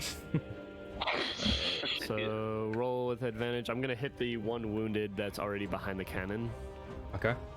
at advantage. Let's see. It's a good thing it's at advantage. Look at that nat one. You did remember. Grease Thank you. unintentionally saving the day. 15 to hit. That is a hit roll damage. He also would have had advantage because of my fairy fire, though. Yes, yeah. You know Oh, what, damn, Sean? Doesn't that mean that all those dudes in the cannon it's not have showing up disadvantage? agonizing for on my Hail of whatever Thorn. reason. That's weird. So, So we'll just manually add that. alright, Only so some of the goons, but the cannons would have been hit technically.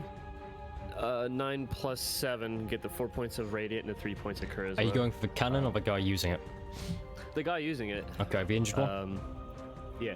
How do you want your so Eldritch Blast six- to tear the sky apart? Center of the chest. Center of chest, just a clean bolt through. Yeah, a clean hole.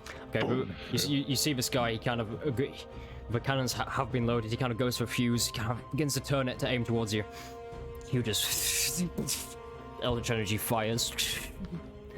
He looks up as it comes and... he looks down. His entire heart and lungs has just been taken out and just pretty much lasered away as this Eldritch Blast tears through, hits the snow behind him and sends kind of plumes of snow. He looks down, he falls to one knee and looks at his friend as blood begins to kind of spurt out of his mouth and collapses to one side. That's my turn. It's your turn. Okay. That means next will be the 24th soldier, who's simply going to run and meet up with Bruce Admiral. And it's this guy. The cannon, unfortunately, is still ready to fire. Oh god. Oh boy. Maverick, make me a dexterity save. No way. Maverick, hide. Oh, I saw the one. Yeah, I saw the one. 21. Okay. No, it's... Ooh, you do not want to get a 1 Tilted against right a on the cannon. end there. Okay. Their cannons are large caliber. You know, I didn't realize because Shaw was just all the way in the back in the snow until I looked at the map. Is it cozy back there? Very much so. Okay. So, Can I bring some so the cannon fires once again. This quite large caliber shell at close range. You manage to get most of your central mass out of the way, but it clips your wing. You see a few feathers go flying, and you have a horrible searing pain. It's nothing you've really ever felt before. Your wings have never been injured. It's this really weird, odd, painful sensation as you're all going to take 9 points of piercing damage. Alright, I gotta make a concentration check on Hex way Okay. back there. So yeah, it'll just be DC 10 con save. Yep. If you look at Chatlance, that's how I imagine the Yeah, orc I'm looks still like. concentrating on fun. You said 9 points? 9 points. Alright. Good. Okay. Easy save. Yeah. This guy's just kind of chilling over here. 5, 10, 15, 20.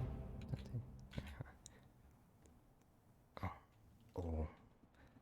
Should I play strategically mean? I'm gonna play strategically mean. Oh god, what do you mean? Oh, how This exciting. guy can invoke extra movement, and what he does is he comes down from a rock on the woods where he was kind of cowering. He sees Caboose by himself, so Maverick flies off to deal with the cannons. Caboose kind of waves his hands, trying to get a lift, and he goes back. Looks at the guy dead on the floor and kind of lets his guard down for a minute. This guy emerges from the woods with his spear, and is going to go to hit Caboose. I don't care about No. Caboose. Caboose, don't die. Right? That's like, a hit. It looks like me and Kashaw don't like Caboose.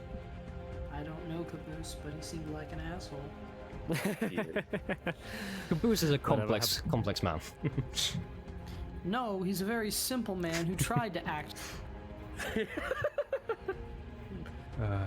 Oh, Caboose. Stay up, man. I got another D6 of healing life for you. Maybe he's a very complex man trying to act simple. You may not like Caboose, but this man knows how to fight dirty.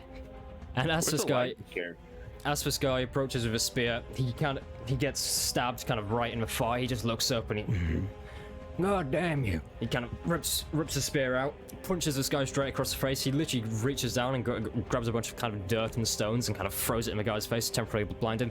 Punches him again around the jaw and just knees him right between the crotch. Ooh. Yeah, that is a man who's grown up on the streets. Okay. Really dwindling forces now. This guy's gonna go for Joy.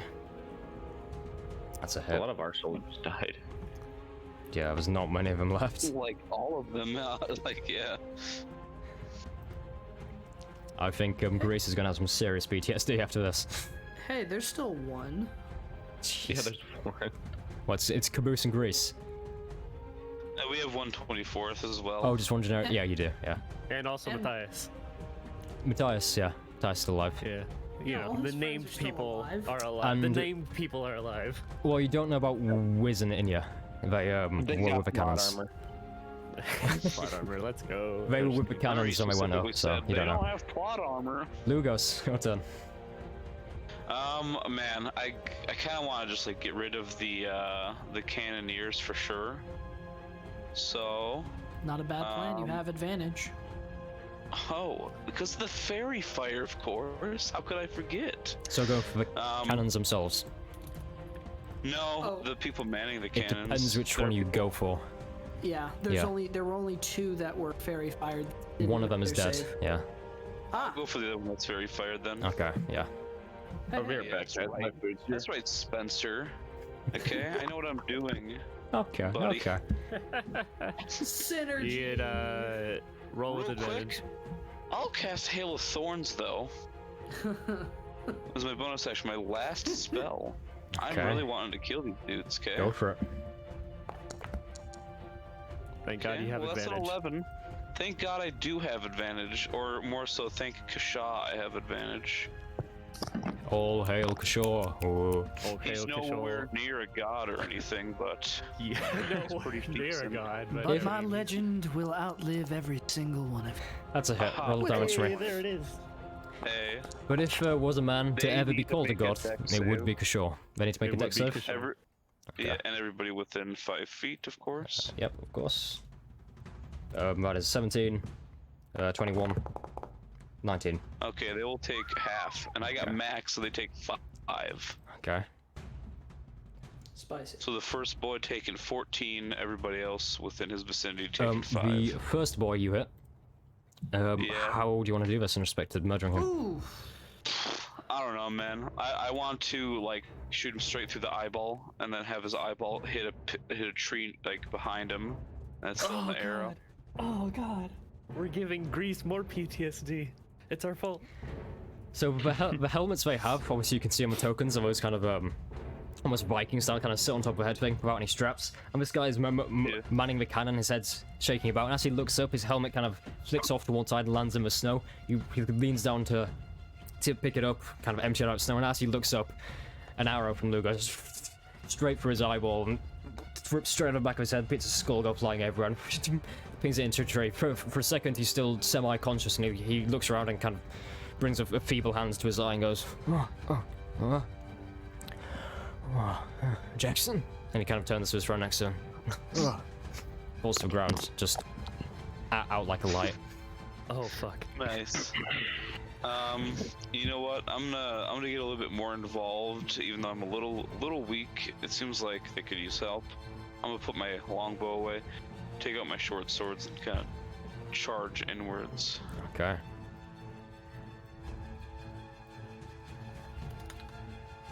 Just like using my full movement speed, which is 30 right now.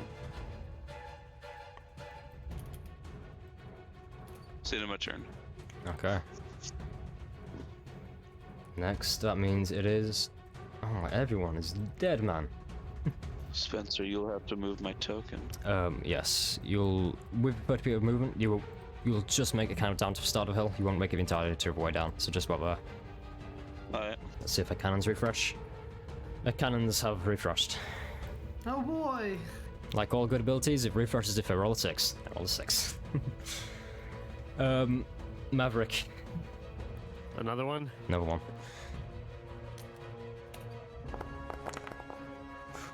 Nat 2. Maverick. I was so why close don't to a you nat take 20. levels into monk to use deflect missile? That's I like would cannonball. love to. Yeah, imagine flying in the air and you catch a goddamn cannonball. And you just Just get like- boom, thrown. Like, I Yeah, caught use like it! a wrecking ball. Like, meow. See, you Like, would be I caught it! you would be knocked prone usually, but I'm just gonna say you're gonna be knocked out of the sky. Oh, I that's won't great. make you take full damage. Is this a cannon shooting him? It's a cannon for Yeah, close range. a full-blown Oh, no. cannon shooting a bird out of the sky. Aren't the people manning the cannons dead? 2 of them. It takes 2 people Two to of them, fire there's 1 two cannon, more. so they've got just enough to man 1. Yeah, you imbecile. Jesus. You, Shut up. you dingus. Shut up, shut up, shut up, shut up, shut up. If you're Shut smart, you know that. Shut up. Shut up. Maverick, I'm gonna ask you a question. How nice do you want me to move your PC? Do you want me to play it like as I would to the rules, or be nice and not make you take an extra 3d6 of fall damage as you're knocked out of the sky? Roll the same beans damage cool, as you would cool for if you Lugos, and I'll consider it. I'll consider the fall damage. Oh my I'll god. heavily consider the fall damage. Oh, that's not fair. I'm gonna give you fall damage. Nice. Would you give me half fall damage if I remain conscious because I would still have control over my wings? Or if the Yes, you can 21 kind points of would knock me out, I'll take somewhat- the full 3d6. You kind of somewhat dampen your fall. Yeah, if I'm still conscious after the cannon shot, I'll take half, if that's cool. Oh. Okay. A cannon shot, its full force is 3d10 plus... Oh dear. 3d10 piercing plus 1d10 force. That was 31 points of damage. Are you As the alive? cannonball No, I'm put straight unconscious. into your chest plate. Your chest plate crumples inwards, you fall to the ground. How negative are you looking? Wait, how much was it? The original? 31. Oh, then I'm only at like Yeah. -8. But you take another Okay. 12 points of damage as you fall Yeah, straight that's onto not my the negative max HP. That's not Yeah. my negative Now, max. Yeah. since he took damage from the falling after he got knocked unconscious, would he, That's that one constitute? failed death save, I think. I'm gonna Well, say I because it think it all failed. happened at the same time, it's kind of just evens out. Or no? It's like you I kind thought of if you got attacked, it automatically fails 2 death saves. it's kind of because it all happened at the same time. It's you weren't fully unconscious and kind of into death saves whilst you hit the floor. It was more so the kind of thought of Oh, you hitting your just head. added it all Yeah. together of the Yeah. cannonball getting me, pinning me out of the sky and arcing Yeah, and essentially. hitting me to the ground. Okay. Yeah. Look at him being nice. Okay. All right. Well, I'm just at plane 0. Okay. That means it is a turn of Joy. Just standard attack, of course. Fortunately, she misses. Matthias. Do I get thrown anywhere? Or do I just drop straight down?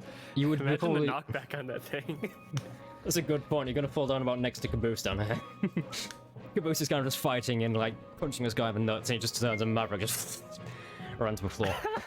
I just imagine like a UFO crashing into the ground. Yeah, you kind of as you kind of skid along the floor with dirt and snow, you make a full-on crater impact as you like a meteor. Matthias sees this happening and is gonna 10, 15, is gonna see if he can come to assist. Sure, it's your turn. Okay. You said I was about 90 feet away from Big Black and Ugly over there, wearing the dark armor. Depends if you've moved any. I did. I was saying that last turn I moved as far down as I could, and then this turn I'm gonna be down the extra 30 feet to try and make it 60 feet to him. Yeah, it'd be about 60 feet to him. Oh, up one. Perfect. Okay, cool. I guess the only other question is Maverick within 60 feet, or is it just the bad guy? Maverick is within 60 feet. He's about 40 feet away from you. Decisions. You know what? It can wait a turn. It can wait a turn. I will cast Healing Word on Maverick. Bless you. Oh, bless you, Kashaw. You're welcome. So nice. Hey, pretty boy, we ain't got time for you to die yet. Get on up. And I play a little riff along with that. Now we're even, the same as I've done for you. A casual little riff. Yeah. Yeah, casual little riff. It's like I'm playing a guitar. It's fine. Yeah, it is. You go. Boing, boing, boing, boing, boing. Don't tempt me. I think I have that on Sirenscope. 5 HP. 5 hit points back, nice. Oh, I've never been more thankful to wake up to the sound of Kashaw's voice. Yeah, Maverick, as you recover, you look down, your chest plate is caved in with a cannon hit. If that was any kind of more shoddily made, it would have gone straight through you, taking your spine out and all. Damn. I have to get this thing off. It's restricting my breathing. That was my bonus action. Screw it. For my action, yeah, fuck it. I'm going to put the guitar down to the side for a second on my sling. Okay. I'm gonna find the closest guy and I'm gonna quick draw a crossbow. Yes. Okay. Well, tip for me. Closest guy is just to the south of Joy. Good enough for me. Of course, it has to be the guy attacking Joy. It's like no, that one's mine. She's not here. It's okay now. Let's see if that Hello, hits. Joy, if you're watching this in the future. That's gonna be 11. I don't think that hits. 11. It doesn't hit, unfortunately. Yeah, I didn't think so. So I just kind of shoot from the hip and. He shoots from the hip. This relatively small crossbow bolt fires straight off a chainmail. It's not quite powerful enough to pierce it. Ricochets off into the snow, just getting lost in the deep snowbags. This guy turns. Oh, wonderful! The jester's here. He turns, gets his spear, and prepares to charge straight towards you. I am a consummate professional. I am not a jester. Consummate? Oh. Stop using the big words on me, fancy man. Stop using a little brain, big man. I don't like you. Kashaw could just insult people to death on the battlefield. I'm going to start doing it. I'm running out of spells. You're gonna start vicious mockering everybody? Is that your turn? Yeah, that completes everything. That's move, bonus, and regular Okay, action. I will just point out, as it goes to turn of this white running table here, people seem to have forgotten Lakeas has turned into a were-tiger. So this guy is going to hit. He's just, again, the sword comes forward, straight across his front. It's non-silver, so it doesn't do a thing. Now, kind of hit. Oh, he's. I'm like a god right now. Only thing that can kill me 5, is 10, 15, 20, 25, 30. This guy's going to come 10 feet short and as he's actually going to throw a spear. That is a 21 to hit. Sure, he literally just rushes forward towards you. I see like continuous barrage of insults. Throws his spear with all his might. It's very messy throw, but it still manages to hit, kind of exactly center of mass. A tiny bit kind of up to the left, and it tears it into your shoulder. Straight through as a splatter of blood on the snow. You're going to take 5 hit points of piercing damage. Would Joy get an opportunity attack? She would have done, yeah. Let's get it. Unfortunately, no. Go after the Achilles tendon. That's a 19 plus whatever bonuses you have. That's definite hit. Let's keep forgetting what Joy's damage is. D8 and 4, I think. I And think if so. it's a sneak attack, plus 2d6. D8 and 5. Oh wow. More damaging than we thought. Oh, nice. That is 8 points of damage. So as this guy rushes forward, filled with rage, to go for the short, Joy comes around, takes a rapier right across kind of the back of his thighs as he moves. He kind of he's leaving a trail of blood in the snow at this point. And he is definitely not looking too good. Okay. White Rings regular up here, cannoneer. They're working on one cannon together now. They do not manage to reload in time. Thank God, I'm mad that could be minced. And this guy's gonna go for Caboose. He doesn't hit. Once again, Caboose is fighting off two guys over the unconscious kind of body of, well, not unconscious, barely conscious body of Maverick. Maverick, you kind of hear footsteps and intense breathing as you look and kind of see Caboose, this large 6'5", massively built guy. He kind of punches one guy in the face, ducks a punch straight in the ribs, kicks another guy in the groin, and kind of He's a big man. he rakes his eyes forward, 5'10". and he he essentially just rakes his fingers across this guy's eyes as he comes forward. Kind of stumbles backwards, a bit blinded. And Lakas, it's your turn. You are still poisoned.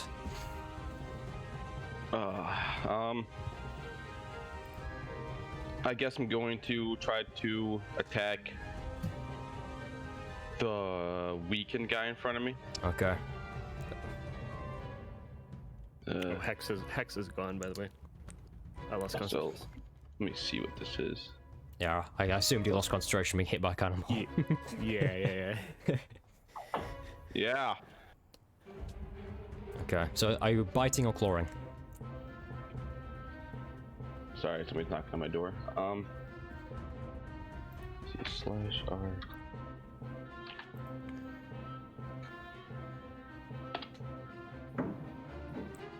And this is with disadvantage. With disadvantage. Not bad.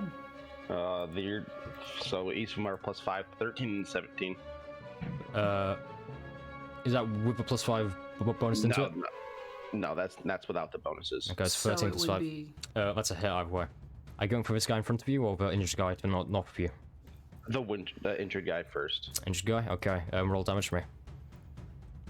Are you biting or clawing, can I ask? I am clawing. Clawing, okay, that's gonna be 1d8 plus 3. Oops. Actually, no, you don't even need to roll. He's got 4 hit points for +3 and a minimum of 1 damage on the dice. How do you want to do this? Oh, fuck. I guess I'll just straight up act like a werewolf and I will claw, like, make sure my claw's, like, indent in his face as, like, I rip his face skin off. Like in Face Off? No, it's like, rip his, face skin off. His face off? Like in the movie Face Off. Like the movie Face Off? Yeah, Alright. of course. John Travolta. If I may take And, a bit of creative licensing with this, our Slaycast goes full kind of were-tiger form. He jumps forward with his claws, scratches directly across this guy's face, his eyes kind of are gouged out, and he's kind of reaches to his face screaming. Laycast, with this guy kind of screaming disorientated, you take your chance. You swipe your paw around, catch him on the side of his head, and throw him down onto the snow and put all of your weight onto his skull. And you, Oberyn Martell him, pretty much, just on the floor. Which is impressive, seeing it's snow. So you output him for about 3 feet of snow, and then the snow kind of just covers him. With your huge kind of tiger paws. That's brutal. And then I guess brutal. I'm gonna turn around, and if I hit this guy, I'm gonna bite the guy behind me. Okay, I guess you have a multi-attack, don't you? Yeah. Yes, sir. 2 claw attacks in hybrid form. Also, just as Yeah, a reminder, I'm in hybrid form. not that he's done it yet, but the admiral. So it's a 16 and a nat 20, but that's without bonuses. So take the lesser, so 16. Yeah. That is a hit again. Roll damage for me. Motivation. Even a blind dwarf finds a gem once in a while. Thanks, motivation. Sorry, I'm just making sure I'm looking at it again, so I don't mess up. Now, I don't think it matters because it's polymorph, but if it matters, I don't think it does, like you said. But since I bit him, he'd have to make a Constitution saving throw of 13 not to get affected with Were Tiger. But as you said, it doesn't matter. I don't think. Imagine if you turn a white wing into a were tiger. Total of 9. Okay, and he has to He's make not a gonna he has to make a con save. Yes. In He order gets not a to be 9. infected. Ow. Well, he now has the curse of the Were Tiger. Constitution. If it succeeded on a DC Constitution saving throw, be cursed with Were Tiger, like Camp. Oh, if he succeeds. Oh no, wait, if he fails. So He he's must succeed cursed. on the Yeah. DC 13 or be infected with like. So Lurkas, you lunge forward and this bite kind of crunches the shoulder. You hear a horrible crunching noise as your tendons snap, muscles snap, as your jaws clench down. And as you realize as you kind of raise your jaws, there's a kind of an oozy substance coating your teeth, and it's seeping into the deep wounds of this man. God. Well, that's Caboose. Okay. This guy's life is over. We should let this guy live. Let him suffer. unfortunate. No, No. Nah. this is war. Oh, okay. Nah, he'll turn into a were tiger and kill innocent people. We've been down this road before. Caboose, unfortunately, is unarmed due to being caught by surprise, but he got a nat 20. So, he can still do a decent amount. By a decent amount, I mean, what he's going to do. I'm going to class that as an unarmed strike, but he kind of he's knocked onto his back by his two guys. As he does so, he reaches his hand out and grabs the sharpest rock he can find. He gets up and straight under the helmet into the temple of the guy in front of him. Oh, and Caboose is damn strong as well. So that'll be 8 hit points of damage. Which, yeah, it's enough. You see as Caboose gets up, he gets a sharp rock and right into the temple. And that isn't quite enough. This guy's got this rock in his side and he just comes and he hooks it. He kind of does a hook to the temple right where the rock is, hammering it in like a hammer and a chisel. This guy falls to the floor dead. Caboose now is just blood coating him. He just turns and he just spits on the floor, turns to the other guy in front of him and says, Your turn. and by the way, Maverick, pretty traumatized seeing us up close. Caboose is like a feral fighter. Well, that's a word I'd use to describe. But anyway, Tars a prowler. Another 2 javelins at Learcas. First one is that would be a, what's his bonus? Sorry. Oh, that would be a 19 with bonus. That would be a 13 with bonus. I have both those hit. Is Lucas here? You might be muted. I think he said someone came to his door for a second. Yeah. But It's okay. I'll do a tally of damage because they both hit anyway. That's gonna be actually, no, I'll just roll them both together. That's the smart thing to do, isn't it? D6. It's a method. Well, you gotta do 2 separate concentration checks for polymorph anyway. Oh, that's a good point. So the first one will be. I'm pretty sure he just has to roll a DC 10 twice. He knows how much damage he gets. Yeah. Lucas, you here? I'm back now. Okay, Sorry. Cards v Prowler has thrown 2 javelins at you. Fortunately, both of them hit. Okay. So they're going to do 11 piercing damage and 8 piercing damage. But I want you to make 2 constitution saves to not be poisoned. Okay. No. Sorry about that. I had to. Don't worry about it. So that's 3. Okay, so you've been poisoned once just for 2 rounds. Okay, so you've got another 2 rounds of poison tacked onto you. And can you And make then me here is- 2 other constitution checks for So that is concentration? a Let's pass. 15. Okay. Oh, at the last second. So as for The final, last possible second. so the first javelin straight into shoulder, but as for final javelin, he throws it through your air with a maniacal laugh, like it slices straight across your neck and kind of buries itself in your collarbone. All of a sudden, your wild magic surge goes stopped. You're thrown back to reality, and you shrink back down to size. You look, you've returned to normal. You look down at your elvish hands.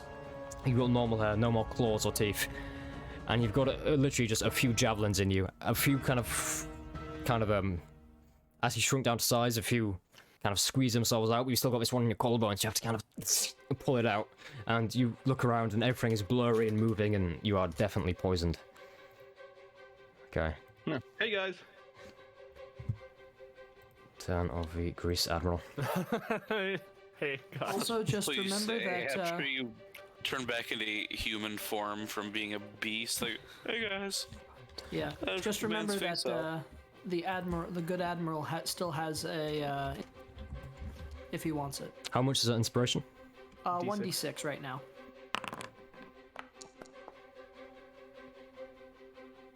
Okay. Maverick, you watch this as the Grease Admiral runs forward. He sees Caboose kind of in his trap, and he immediately goes to protect his own men. As he had told you on the overlooking ridge, that's his first priority. He rushes forward, but as he does so, he draws his sword a split second too early, giving the guy with his spear just enough time to see him coming. He turns and into the Grease Admiral's stomach because he critically failed. Oh no! You see, he begins kind of puff up blood, and you see Caboose just let out a war cry, essentially. As Grease Admiral is stabbed in front of him, he is going to take that'll be 7 hit points of damage. He has 3 hit points left. As the spear is kind of forced into him, twisted round and pulled out. He falls to one knee just in front of you, and you kind of crookedly lift your head and see him kind of split blood to the floor and make eye contact with you. Maverick, it's your turn.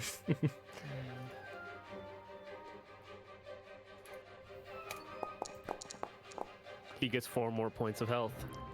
Grease And I Admiral. stand up. And I take out the purifier.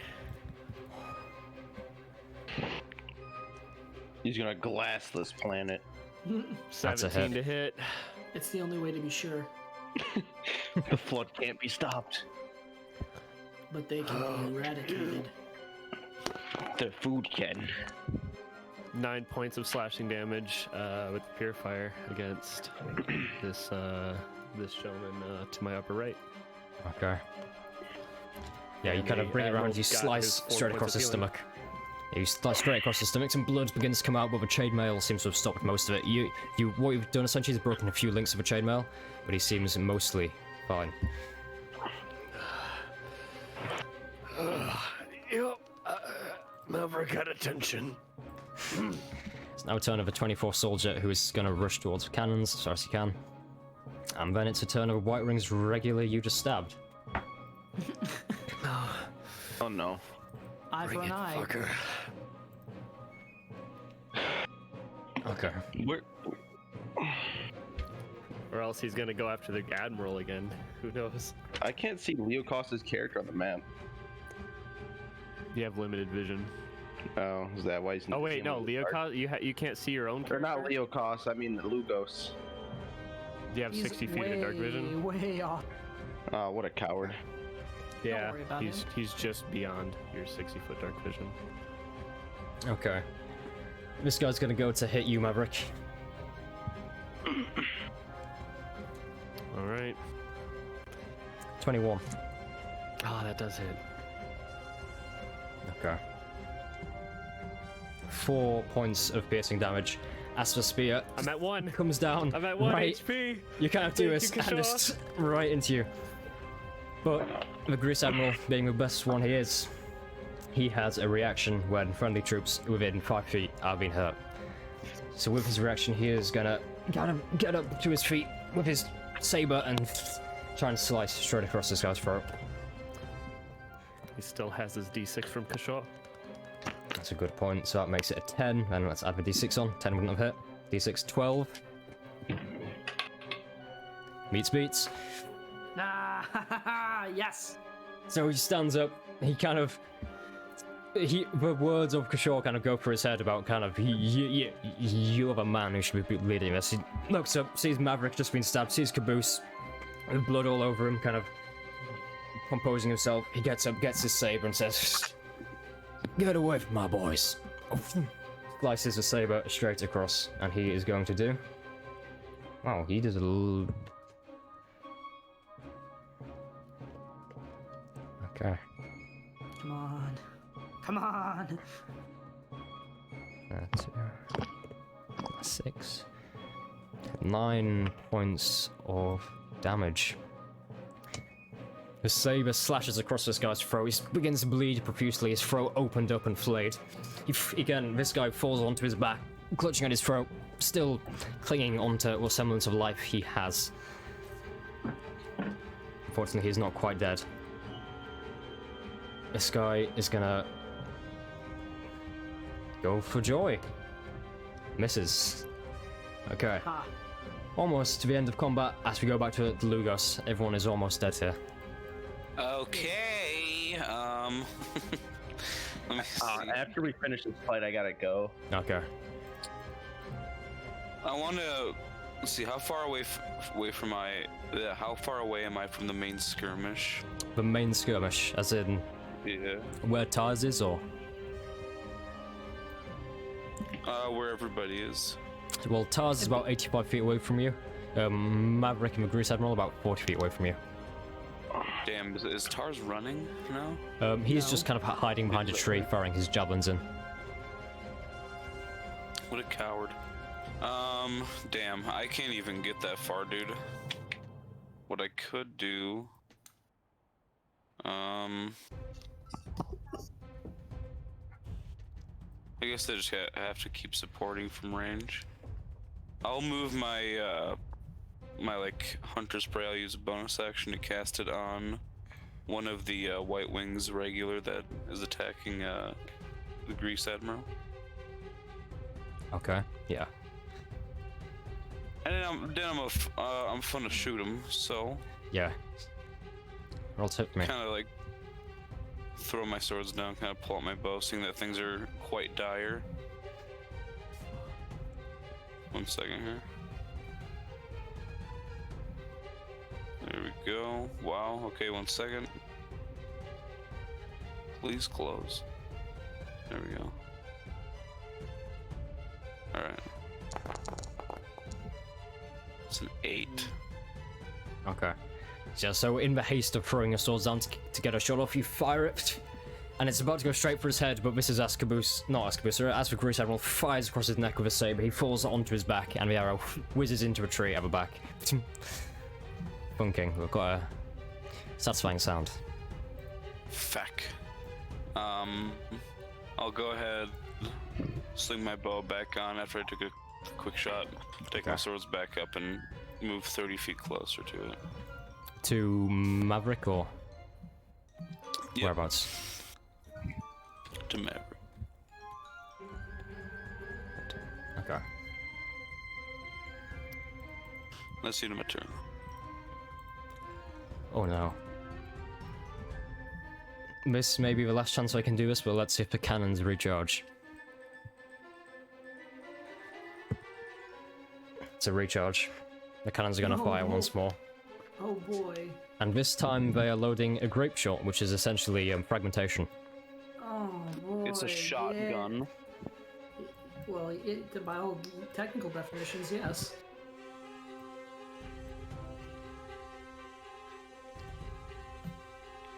Yeah, I think I'm down no matter what, even if I succeed. Yeah. I got you, guy. I want everyone in the circle to make a dex save. Everybody where? In that circle? yeah. I'm I take- not in that circle. Yeah. Oh, I hate having to kill my own NPCs, man. Okay. The Grease Admiral succeeds. The Caboose does not. Hopefully the extra health I gave him is enough, Christ. I don't Okay. know, man. It was like a lot of damage last time I remember. Maverick, you're gonna be knocked prone. Yeah, I'm probably just gonna be unconscious again. Okay. Yeah. Caboose is gonna be knocked prone as well.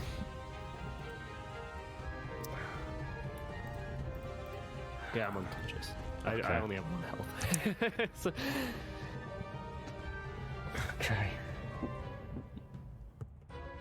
Oh, this is looking good so far. First damage dice, it was a 2.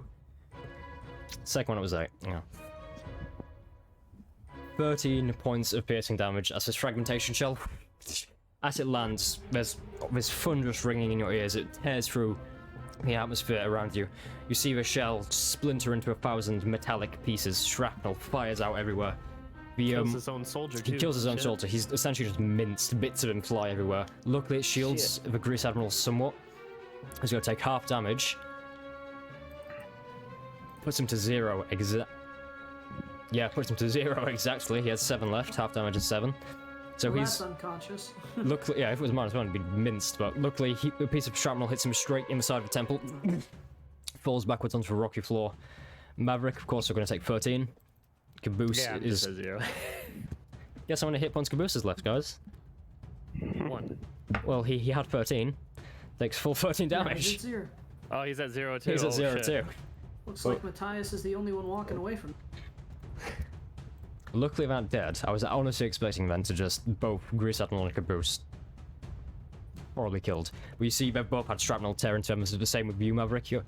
Obviously, you took your breastplate off after it had been kind of shattered in from the cannonball, and this allowed some shrapnel to, in this very Tony Stark fashion, straight kind of into your chest. Right. He's dead. Joy, once again, go for an attack. Watch out one misses. Matthias. He's just gonna go straight for cannon people as well. For sure. All right, this guy's had it too good for. I'm gonna cast Heat Metal on Tars the Prowler. Okay. He takes 2d8 damage, and because he's You cut out. Want to say that again? 2d8 damage and what? he takes 2d8 damage, and until he takes that armor off, he has disadvantage on all attack and ability checks. Okay. Roll me the 2d8s, please. Now I think whilst you're doing it, it's what Tars would say whilst being burnt. What would I say to him? What would Tars say in retaliation? Good question. That's 10 points of damage. 10 points of damage. Yeah, you see, yes, he's about to throw another javelin, but his kind of helmet begins to go red hot. All of his black jagged armor begins to and he goes, it burns, it burns! So he kind of just takes a breastplate and he kind of begins clawing it on the floor. He just throws himself into the snow and you see it boiling around him. And he's like, I'm gonna get you, man swine! In the snow. It's hard for me to take the opinion of a cooking pig, and I run 30 feet left diagonally towards the cannons. 5, 10, 15, 20, 25, 30. Okay. Yeah, because I don't want to be near that bad guy. This guy is gonna try hit Lakas. It's gonna be not a me. 19. 19, yeah, hits, or hits, yeah, beats. That's gonna be another 5 piercing damage as this guy's spear gets right into your armor. And it's the turn of this guy. Shaw ran, obviously. Shaw just ran away then. Also, I forgot to say it. I meant to give a bardic inspiration to. Oh my god, don't know our party's name yet. Lugos. Lugos. Okay. Lakas, this is an 18 to hit. 18 does not hit. Okay, so this guy comes behind you. First attack, straight in the stomach. This guy comes behind you, tries to spear him in the back of the neck. You just manage to kind of bring your sword up in time and deflect it back. In the process, having to kind of tear the spear in your stomach to the right slightly, but you do it. You survive. Let's see if the cannons recharge one last time. 2. They do not have time for load another shot. Thank God. Lakas, your turn. I'm gonna do something I haven't used yet and hope it hits. Okay. Inflict wounds. Okay, the guy in front of you or the guy behind you? Inflict wounds is so big. It's saving the buko damage. I guess I'll do the guy. I'd rather do the guy behind me, so I'm not worried about behind. Okay. Make an attack roll. Make a melee spell attack. So what, do I just roll with first wounds or do I roll with my longsword? It's a spell attack, so you add your spell attack bonus to your d20. So you just make a melee spell attack? Pretty much. You I want, think I did it right. It's Yeah, under there you go. spellbook on your founder sheet. that's a hit. 16. All damage for me. How do you want to do this? I guess. Would I have? I guess would I have enough force? Like I guess go through like ever seen the Mortal Kombat fatality where Scorpion kind of like grabs their rib cage? Jesus. And I just want to inflict wounds on their rib cage. Okay. Brutal, man. Jesus. So you turn, Man. fueled with adrenaline and anger, and you turn around and you put your hands, whilst casting this inflict wounds of this new kind of sorceress magic, and put it straight, or sorceress, this warlock eldritch energy, straight on his I think ribcage. this one is paladin actually. Oh, yeah, but Yeah. you still begin to kind of, you decay the flesh, kind of as you put your hands on. The chainmail just falls off, and you turn him into an angel of sorts. Oh, nasty. And then I'm going to bonus action, Shield of Faith. Okay.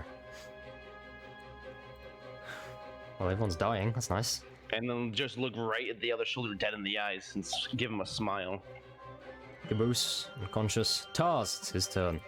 Tars is not a fan of you doing that to his men. And he's going to use his bonus action to strip his armor off. You see as he's kind of nice. burning this chest plate and he's... throws it to the floor. Oh, man swine! Man swine! Under his shoulder look buckles. at that. Takes Yes, a- cast off armor. lower.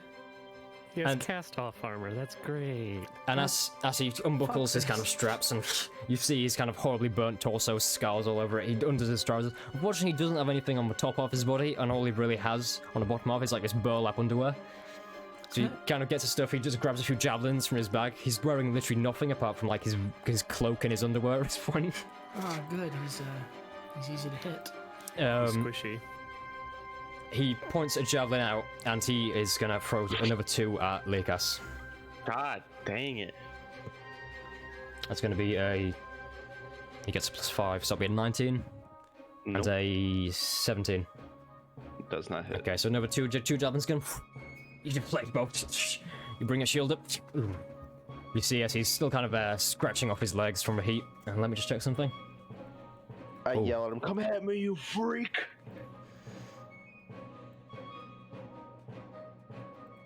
Oh, it's a shame he'd already used his bonus action to strip his armor because he has the aggressive trait, so he literally just could have come at you. Ha! Oh god. Fuck you, idiot! Even in failure, I win. Maverick, I'm not going to make you roll any death saves, of course, because you're at exactly 0. 24 soldiers, 5, 10, 15, 20, 25, 30. They make it to the cannons. They hit. Okay, 24 soldiers get in and they start to tear into the cannons. They're trying to shut them down. Joy is gonna see if Joy takes another hit. It's not looking good. Okay, Leo Lugos.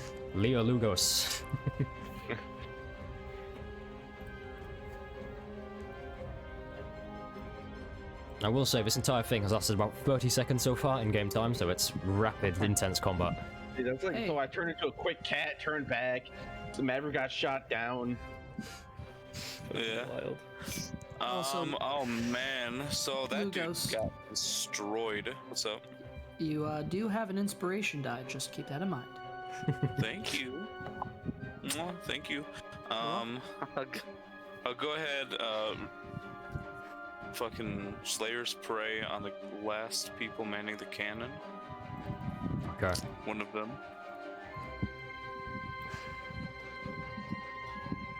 Oh, I'm coming for you. And fire a hit away at them with my longbow. You know, just fire an arrow Yeah. at them. Okay. What's hit?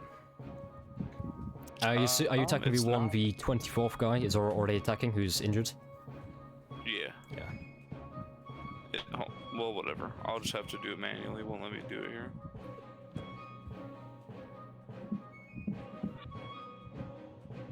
Okay. Add that D6. Oh boy. Add a It's a d6. miss. Let's go. I'll add the D6. Yes. Let's go. Make it Give it to me. Come on. 15. Hey, 15. 15. And of course, these are artillerists, so I know a token show's been full chainmail armor. They're in like artillerist gowns, so kind of more kind of almost like a corduroy kind of jacket with pauldrons and that kind of stuff. Nice. Much more kind of suave and sophisticated than just chainmail. So roll damage for me. All right, I got a Got 'em. 6, and then then a 2. 8 damage. How would you want to do this? Yeah, 8 Ah. damage. Oh, you know me. I'll just shoot him in the neck. Drop him real quick. Without even thinking twice, he pulls up his bow from where he was aiming before, and like he takes like a really like quick like half-eyed shot, Yeah. going all the way towards the guy at the cannons. Okay, so it's quite a quick half-eyed shot, but even still, you're getting better and better to getting accurate. You take your bow and He quick just has take it a up, fire. he has like a cocky expression on his face. He doesn't even look to see if it hits. He like just like nonchalant about it. But you realize this guy's kind of a bit on a hill, so it's an awkward angle. And what you do is, as you fire, you kind of dip your bow down a bit, fire the arrow. It bounces off the barrel of the cannon, just like around surface. It kind of ricochets up and off, and just like a straight kind of an angle upwards into the neck, kind of directly across, just piercing through. And he kind of grabs it and kind of tries to stop the bleeding. And your friend, the 24th guy here, takes the opportunity to just get his longsword and just straight in the stomach, and he kind of lifts him up and does almost a judo throw over his shoulder with a sword. Just kind of throws him over his back. Nice. I'm gonna go ahead and now like sprint diagonally right towards that skirmish. Okay, how far are we talking? How about Leo Pass Enjoy? My full movement. Let's see. Took you long enough. I look back at Maverick and whatever, you know, like I don't get the fucking resources to heal the Murdy thing. Like, It's okay. I got this. Joy makes another hit. Nat 20. Nice. Good Let's job, go and strip Joy. this guy. Thank you. That will kill him. So I assume Joy's pretty elegant with how she kills people from what I've seen. So she just gets a rapier, lunges forward, finds a hole, directs in like the center chainmail, breaks it open and straight into this guy's heart, pierces it right down the center, twists it, takes it out. The guy kind of stands there for a second. He kind of doesn't register the wound. He looks down at this blood appearing on his vestment. Oh no. And he just faints and slowly bleeds out on the floor as his heart stops. Nice and What's left clean. of his heart. What's left of his heart. Ryan, you can't use PogChamp anymore. Yeah, well, there's different Pog champs every day, I guess they're doing for different days. Mateus, 5, 10, 15, 20. Okay, Mateus might be able to take up last guy. He does. Because he's already injured as well. Let's see if he can do enough damage with a longsword. Thanks to Hail of Thorns and a Shatter. And it is. Where's the last white wing guy? Mateus kind of rushes over Right the next cannons, to jumps over the Leokas. cannon, over a corpse, brings his longsword out, and what he essentially does is he goes down on one knee, swipes straight through the unarmored legs of this guy, and you see it's the leg that he stood on. He kind of turns to look at the enemy behind him, but as he does so, his other leg just detaches. It's just a clean cut straight through the bone and flesh, just above the knee. This guy turns around, he just looks down at his now stumped leg, falls over onto his back, and takes the opportunity to just go over him and straight in the throat. And he goes, number 2. Him and Joy are tied Sure. for kills. How many do I have? 3? Something like that. But you did have a slight edge because you were a wet tiger. Don't know what you're talking about. No proof. I think I had 2. I don't know. Right, sure. It's your turn. All right. I got I'm gonna make my way to the right as far as I can go. Okay. Is that 30 feet? Yep. All right, and I'm going to once again cast Healing Word on Maverick. Maverick, okay. Roll heal for me. It's a weird price. Come on, Half Angel. You ain't got time to die just yet. Oh, nice, 6 HP. Oh, you keep talking to me in my sleep. Yeah, well, I have. Fuck am I? I have that effect on people. Don't you worry, Angel. And I'm going to use a cantrip. Since that's a bonus action, I'm going to use Vicious Mockery action on that one guy who was chasing me down up the hill a little bit. He's dead. Oh, he's dead? Lakers turned around and massacred him. Oh, bastard. What's your distance on it? Yeah, so who's within 60 feet of me? One right in front of Leocus. Tars? I'll steal. Oh, yeah, Tars. I'll steal that kill, whatever. Okay, I can still kill. Yeah, do it. I Kill don't with think it's gonna psychic kill him. He needs to make a wisdom save. 5. 5. Okay. I'll just roll that damage and then I'll come up with the insult.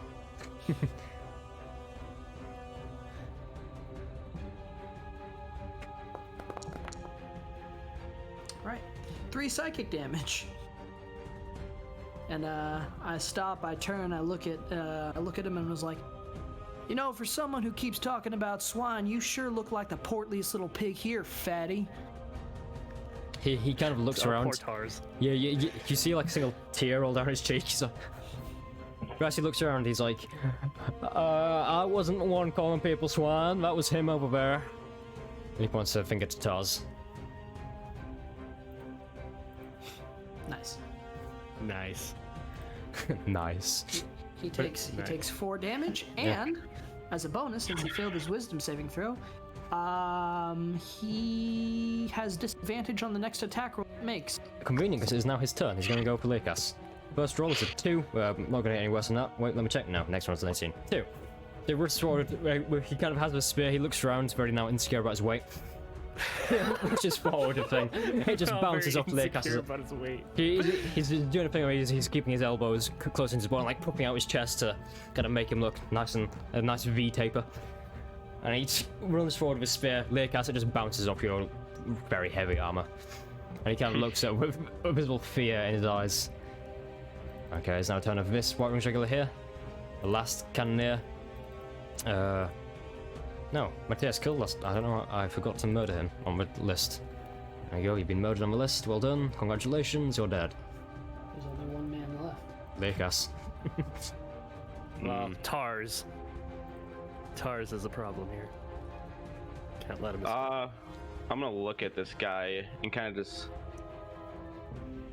take a deep breath and pray to God it works as I point my finger at him and hope it casts a spell, and I'm gonna cast Eldritch Blast. Okay.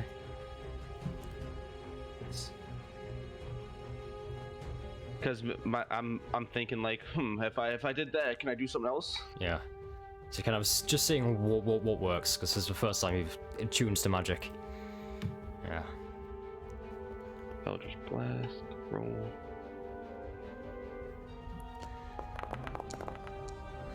Aha. So Damn it. You extend the finger to see if anything happens, and nothing seems to happen. So you kind of look and have a feel of your hand, and you kind of, as a test, you kind of just extend your palm out to the side slightly, trying to point your finger in, but it actually fires out of the palm of your hands, and you see this tree here. You actually kind of extend your palm out. This ball of eldritch energy just fires into the tree. Tars kind of takes a few steps back, and you see a single bird kind of fly out. That's the tree. Now just a flaming stump. I look at Maverick and I'm like, hey, I think I can do what you can do. Whatever you just did sounds great. That's a ton of Tars. It's gonna take another 2 javelins. First one at Lakas. Off. 18. I hate him. 18 doesn't hit. Okay, second one at Lugos behind him. That'll work. 21. You're like, that'll work. Hold on. Just like, let- He's within 60 feet, right? Yes. So you can reduce the damage. Nope. I'm gonna make it. I'm gonna use cutting words, and we'll see how well it goes. Okay. Please, please let this work. Either way, I think it hits them no matter what you do. I don't What's think your it's. I think AC? My AC is 16. Even if I rolled a 6, I don't think I could drop. But we're gonna try it anyway. Just roll a 5 or just roll a 6. Easy. Yeah, you should roll a 6 and then it's 15. Just roll a and then it's 6, one man. lower. Just roll a 6, dude. Just roll a Roll a 6. Easy. Yeah. Yeah, come on, Kashaw. Whatever. No big deal. Roll a 6. No. So, You I reduced bastard. I reduced the damage by 4.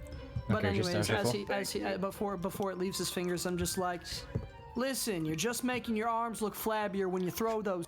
Stop it. Jesus, yo. That's insulting everyone's physical appearance. 6, He's an orc. He can take it. 9. 9 damage. 12, because there's the bonus 12 plus 3.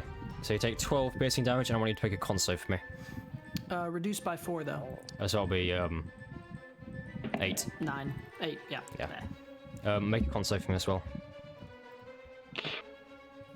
Just insulting everybody's appearance is low-hanging fruit, bro.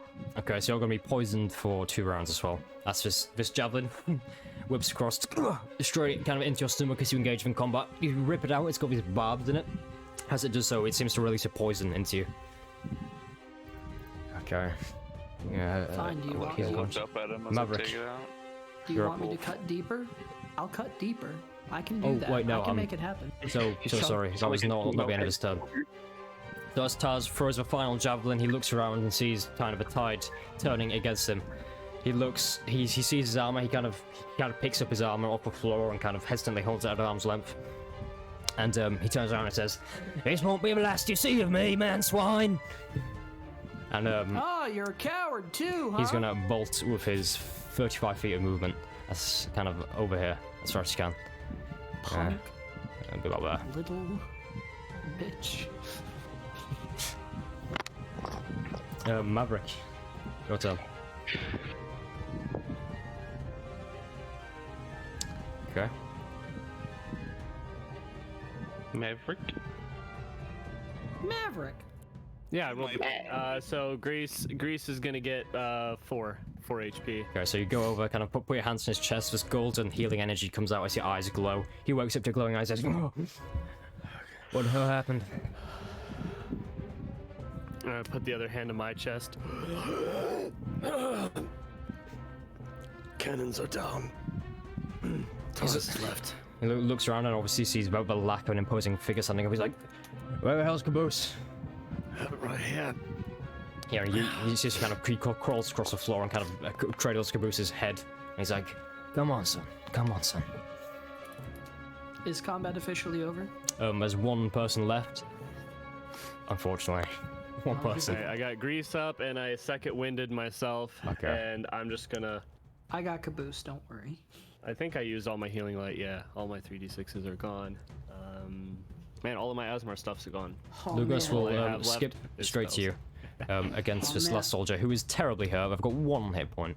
Oh, I wanted it. I wanted it so bad.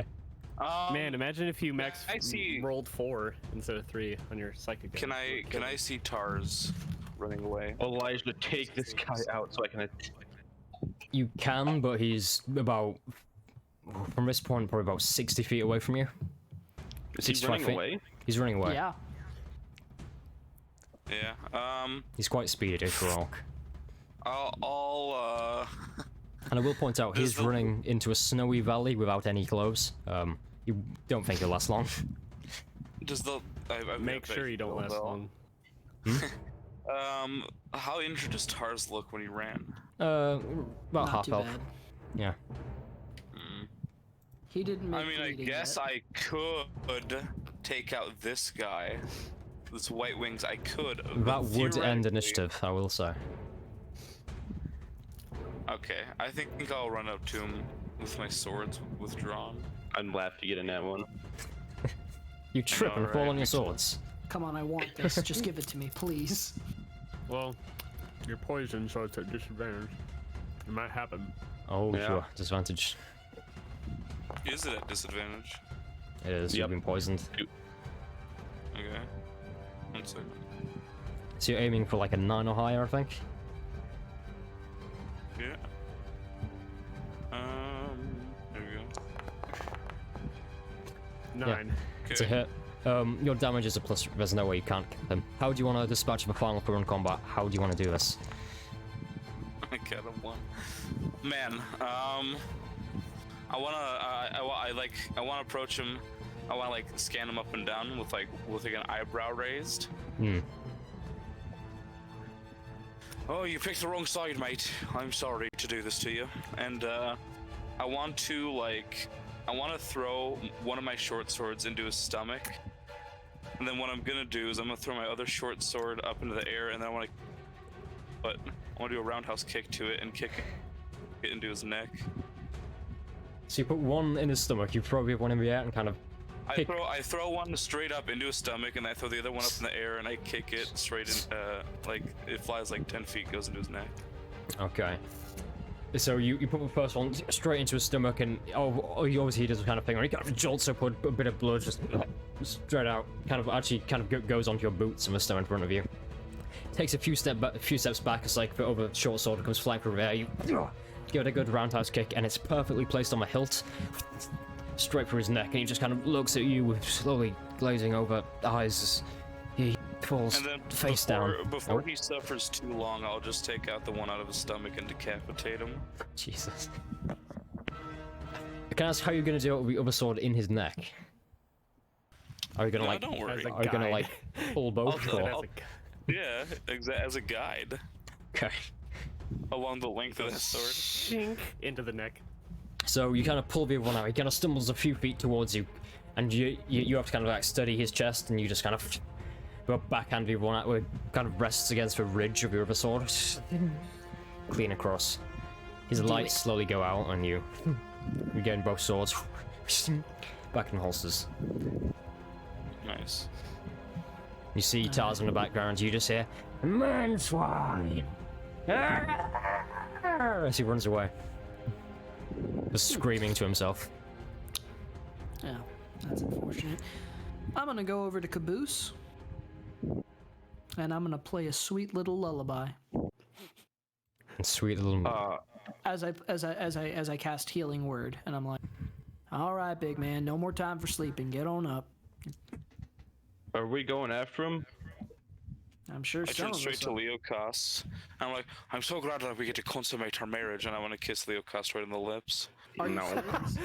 No. No. Is that There's a faint kind of canine breath coming from the were-tiger. inflict wounds. Oh my god. They just To answer kill him each like, "Hi, we could chase after him, but into the valley, I'm not sure. We've already done our job here. I don't mean Where's to the be- coin? We want to chase after him Shaw, personally." flip a coin. I'm trying to roll this goddamn app. Anyways, I'm gonna be quite honest with you, gentlemen. That fella right there has absolutely nothing on his body. Dead of winter, nakeder than sin. I don't think he's gonna last more than a few hours. Oh, it's a waste. We have too much work to do here, anyways. We have to honor the dead. Yeah, you kind of survey the Do site. we There's still see him? that's a kind of faint speck in the distance by this point. Also, How Kind of far does disappearing. Eldritch Blast go? Not 120 far feet. enough. 120 feet. He's Is- relatively is it- speedy, and he's taking the dash action every opportunity he can. He'll be about 200 feet away from me at this point, disappearing down the valley. I'll just yell at him. You make hags look attractive. oh, see, it's not a problem when everybody else gets to say it. Caboose gets healed for 5 hit points. Okay, but I will say, as the combat kind of comes to rest, you get up and you survey around you as cannon impacts. There's plenty of dead. You smell decay, smell of feces as people have begun to relax their bodies as they lay dead on the floor. You look around and the Grease Admiral and Caboose have kind of come to, kind of looking at each other. The Grease Admiral literally just stands up and he surveys around him, spits on the floor, wipes his face, and some some blood that's coming from his nose.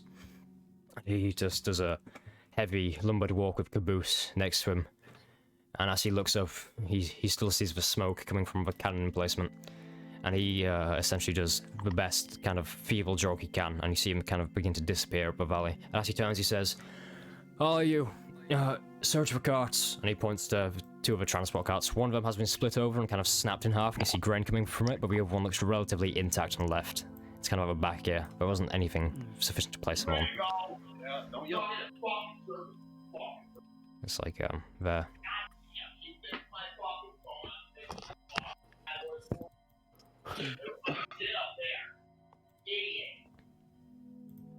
Logan, you might want to mute your mic.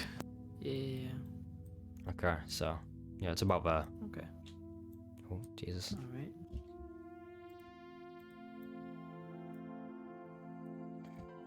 What is everyone doing? I'm gonna inspect the bodies, look for coin. Anyone in particular? Cannoneers, soldiers. I'm picking over looking for anything of value. Okay. Doesn't appear to be that much. They're just kind of working soldiers, maybe a few copper coins in them. You gather around 16. A few old kind of pendants and pocket watches. Nothing massive value. You see as kind of Matthias and the other soldier appear, go around every dead White Wing soldier, kind of just thrusting a sword into their back to make sure they're sufficiently dead. I draw up a bandana around my face and don't have to smell it. And then I look over at the others. So am I grabbing those carts over there?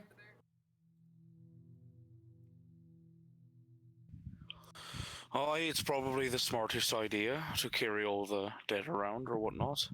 All the resources that we don't want to leave behind. Right. I mean, one of them's about split in half, so I don't think it's going to be of much use, but there Sure. might be something good on there. Alright. Lucas will start, making his way over to, one of the carts. Okay. Maverick.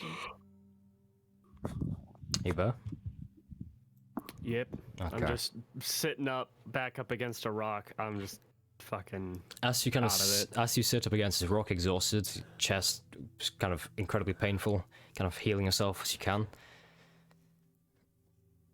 You kind of clean your blade, of course, and stumble to one side and catch your breath.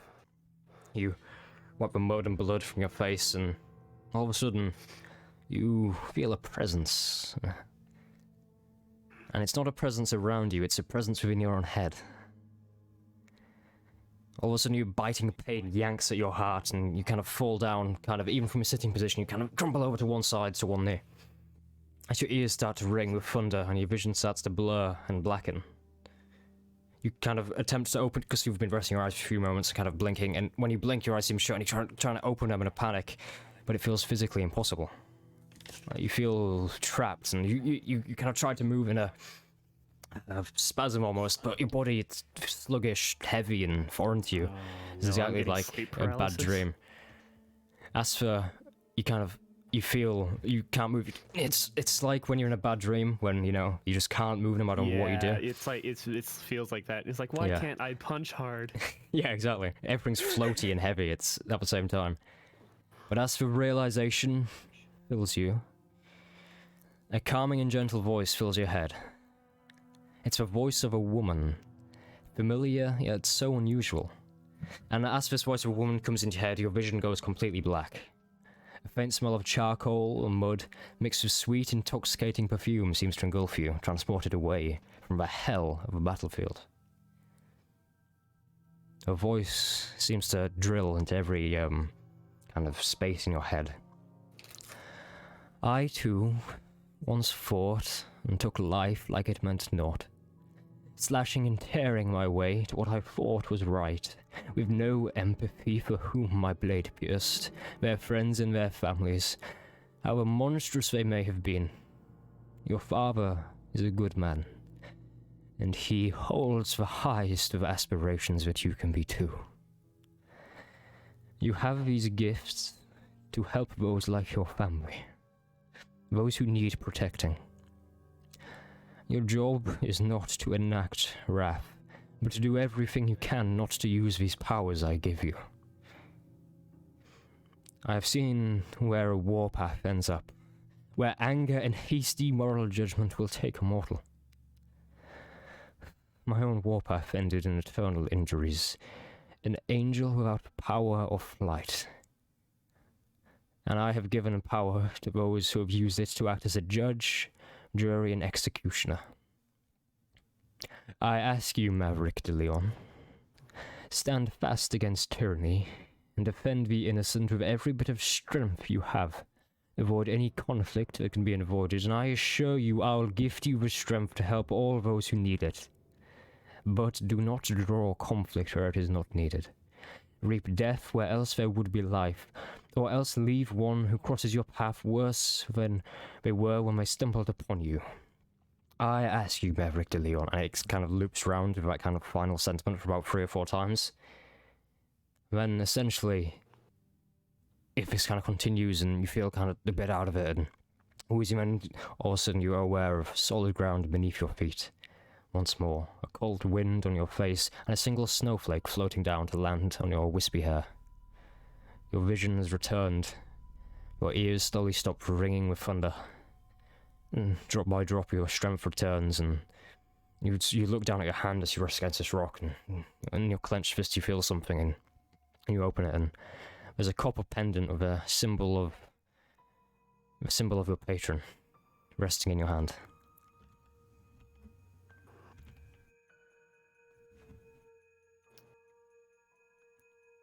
I'm kind of collapsed on one side. I'm kind of leaning up on my elbow, like laying on my side.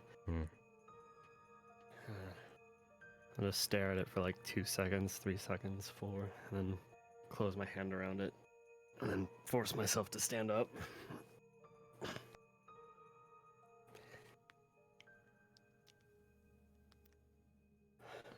Kind of just raspy, heavy breathing, no real energy to like speak. Peripheral vision like going out.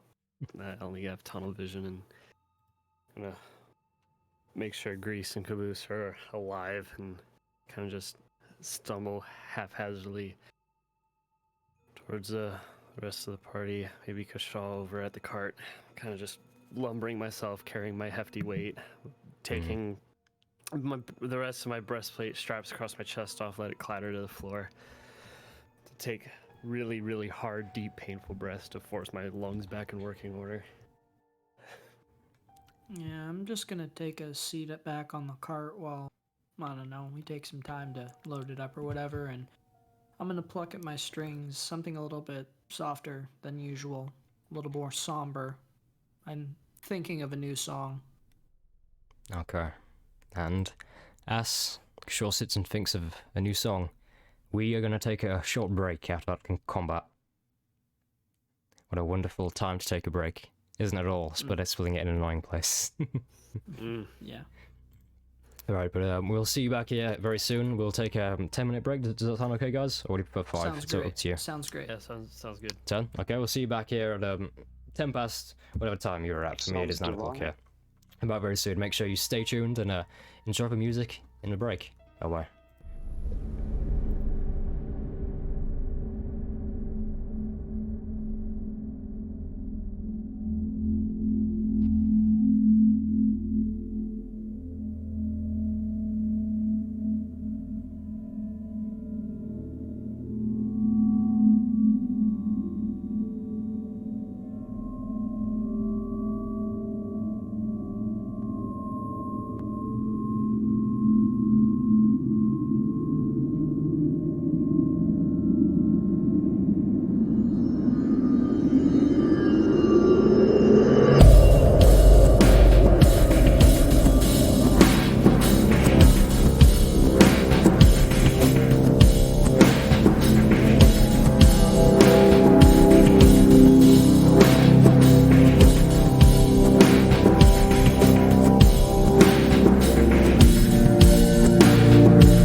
everyone.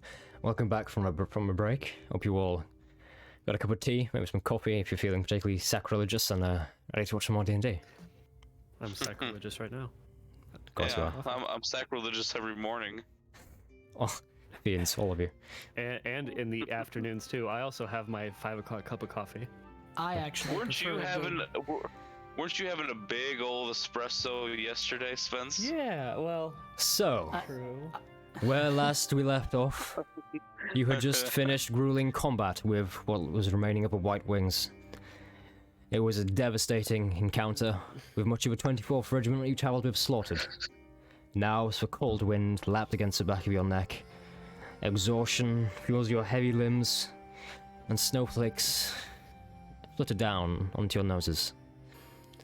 The air seems calm and quiet. A respite after the proverbial storm. You see Caboose and the Grease Admiral have headed up the valley. You hear a faint shout of pain from Caboose. Not physical pain, pure gut-wrenching emotional pain from above the trees. That's where I discover what remains of wisdom in you. But you are below in the valley. And ahead of you, you see the cart, the only one that's remaining. The other one is flipped over, smashed, and of no use to you. One cart is remaining. The horses have bolted off into the valley. It is a simple wooden cart. It has a covered wooden top with a small kind of latched doorway in the back. Very small, about 4 foot tall, the door. You kind of have to crouch to go in, but it's latched, locked closed, and it's this small wooden construction, almost transportable shed. What is everyone doing? I think Kashaw and I are going over to that cart. Yep. I'm hobbling over. Sure. Sure. Wasn't man. Lewis already gone to the current? And I'm like reaching out, like I'm putting my arm over Kashaw's shoulders, hoping that he could just fucking hold me up. All right, come on. I'm not a very strong man, but I can help you out. I put him up over my shoulder for a moment. Yeah, I'm bracing him. We'll walk into the cart together. And I would say we're even, but now I still owe you one, though. Yeah, well, you know, I'm not the kind of person to hold the dead over someone's head. Not often. and I still have the clutched pendant in my hand. And I reach around to one of my side satchels, just put it in, clasp it shut. Let's see what we got here. Take one of my side daggers out, and if it's locked, I'll jam it into the lock. It's locked. So you're trying to unpick it with just pure strength, or actually try and do some? Yeah, I don't have any kits or tools unless Joy would be around to unlock it. She's recovering herself from a fight, kind of patching herself up from a corner. Yeah. So roll strength for me.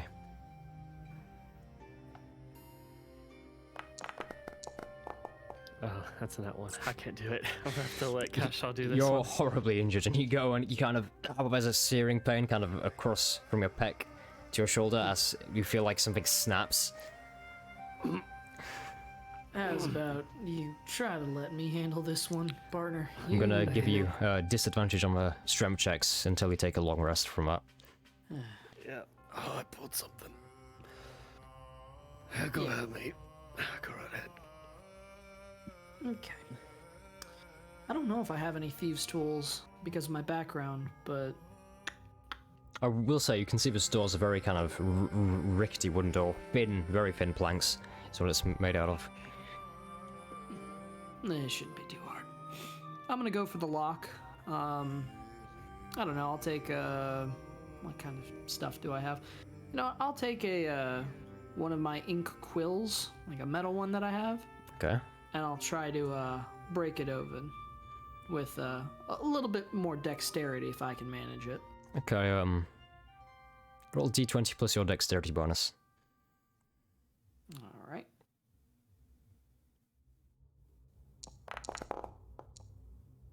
Not great. 10.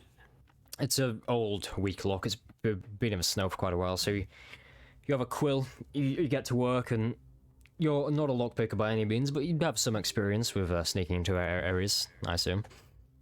He kind of comes open, falls into the snow, and you see the cart door with its rickety hinges just goes and swings open.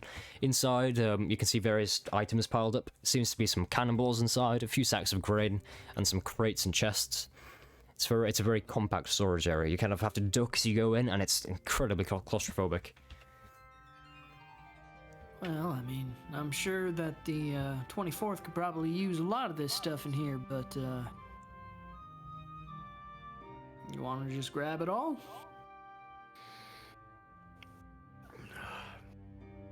Haul it out, one by one. Leave the cannonballs in there, though. No sense in rolling those out. Yeah, those seem a bit heavy. Hey, Lugos, you around? I call out. Oh, I was actually here the hell fucking time. Yeah, what's up? I kind of like pop up from like the front of the cart. Yeah, well, you're just a quiet guy.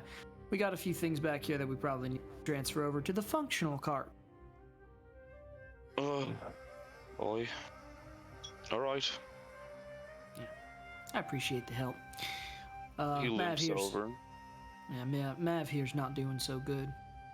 I'm not doing the best myself, mate. I can tell. But, hey, we get back to camp, give me an hour. I'm sure we'll be fixed up, fit as a fiddle. Promise. Oh. I'll hold you to it. Yeah. It's good that you trust me. Start loading the stuff out. I help out I mean, again, like, I'm not a very strong guy. You know, I help out. So you gradually kind of unload everything, and about 5 minutes after you start, you see Caboose and Grease Admiral return down. They immediately kind of see you unloading the cart, and they approach you, and Caboose is kind of the first one to walk up. He seems like the least shaken out of the two, and he comes up and says, "Oh, I need any help here?" Would mighty finely appreciate. Yes, sir. We have chests, grain, some shot in here. I imagine the 24th can make mighty fine use. Yeah, I'll give you a hand. And he says he kind of lumbers forward, and you see he's got quite a nasty wound on him, but nevertheless he kind of takes huge crates, and I think he's got a strength of 19, so he can do a fair amount. All right. Maveric's just leaning shoulder up against the cart now, both arms clutched around his chest, just one eye winced and just raspy, shallow breathing. Yeah, you're kind of leant against the cart, and then you see Grace Admiral walk up just in front of you with his arms crossed, and he's like, "You alright, boy?" I just look up with glazed look in my eyes and a mouth agape and a sharp exhale and a nod. And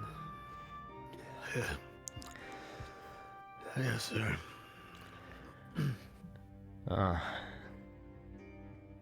Sure. And kind of,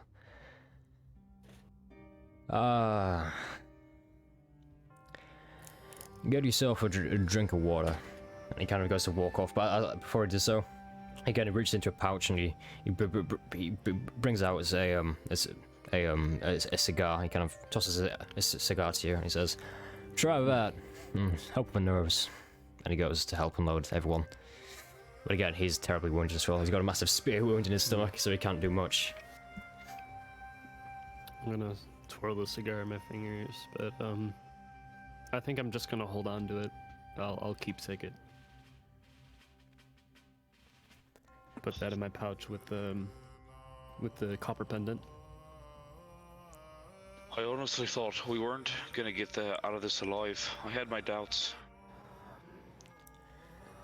Yeah, well, It's nice to be proven wrong.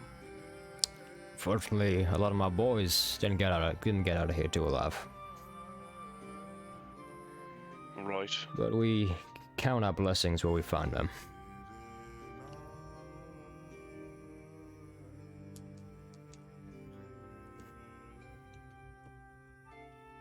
Yeah. I'm gonna head up the hill. Meet you at the top. I'm gonna lunge up off my shoulder. Start going up the hill. Yeah, be careful. Okay. And you get the stuff, obviously, unloaded from a cart, and you're gonna. It's various crates and boxes and stuff. I assume you kind of crack them open. Yeah. Okay. A lot of the stuff isn't too interesting.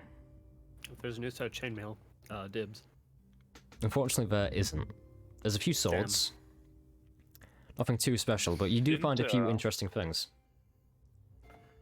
Didn't Tars leave behind his cast-off armor? No, he kind of took it in his hand and kind of trailed it behind him as he ran. Oh, I see. But Okay. he dropped a few pieces as he went, like shoulder pads, gauntlets. But the main thing, well, there's a few things that catch your eye in this guy as you unload. First is a small, almost silver lockbox. It's got this kind of Baroque engraving all over it. It's silver. The engraving's white, and it's decent sized, probably about a foot long, half foot wide, and it weighs a sizable amount as you kind of bring it out, and it's secured. It doesn't appear to have a lock, more just like two latches on the front. Who gets this? Who finds this? You all just kind of unload everything, and it's just one of the items of interest. Huh. What's in the box? You said it's silvered? Yeah, it's like a silver box with this Baroque engraving all over it. It's really quite Lugos pretty. is like, nah, you open it. Yeah, you guys can have it all. It's fine. Any gloves anywhere? No, no. All right. Don't mind me at all. I'll take it all. Okay, you walk up, you just unlatch a box, open it up, and your heart just, it explodes of joy as you see this. Well, I assume it does anyway. What you see is a small crossbow in here. It's a small light crossbow, and you see it's a beautiful mixture of dark wood and light wood, and you see kind of copper and bronze panels affixed onto it, kind of rivets and screws into the wood, and on this there's the same Baroque engraving. It's really quite ornate and beautiful. You see the arms of a light crossbow. They're like spring-loaded arms, much in the way yours is. And it's kind of resting on this red leather holster with a golden kind of, it's a rivet, I think it's called, like a golden rivets in the leather holding this holster kind of shut. Well, that is a very fine piece of craftsmanship. I'm taking it. Yeah, so I kind of reach down, grab a crossbow. Oh, this is nice. Put it away in the holster. Okay. That box is now empty. There's nothing else in there. But you do find the other box of interest is it's more of a vertical kind of crate made of like a dark kind of oak wood, very dark. It's almost purely black. It's this crate about a foot tall, kind of half foot wide and a half foot deep. Okay, you're just gonna go take the top off, and you open it. It's a pair of boots. You kind of look at the boots. So I seem to be this kind of soft green fabric, nicely put on soles. Go up to just below the knee. Nice kind of detailing on them. Nice boots. Are they magical at all? Can I tell? You cannot tell. Can I tell? Can I do an Arcana check? You cannot know, but Kishore can work his identify magic. I can. Oh. What'd you have there, Lugos? What a pair of boots. You can't tell if there's anything special about them. They don't look very extraordinary. Yeah, and as you hand the boots off to Kishore, you see just in the box underneath them is a parchment letter, and you open it up. It is addressed to Damar the Molten, and it essentially just says, "Oh, here's a nice pair of boots," and it's signed from someone called Diallo or the Oblivion Choir. That's Oh shit, they weren't lying. I'm gonna try to find a clearer spot in the snow, sit down, begin my little 10-minute game of figuring things out, and cast Identify. Yeah, you kind of sit on the hill and begin to identify that. But there's one other important discovery you make in the cart, possibly shrinking all the other discoveries in terms of utility. You open one box and it's jam-packed with specialist medical supplies. Very specialist and very expensive medical supplies. And the entire cart seems to be the purpose of delivering these medical supplies. And you see, there's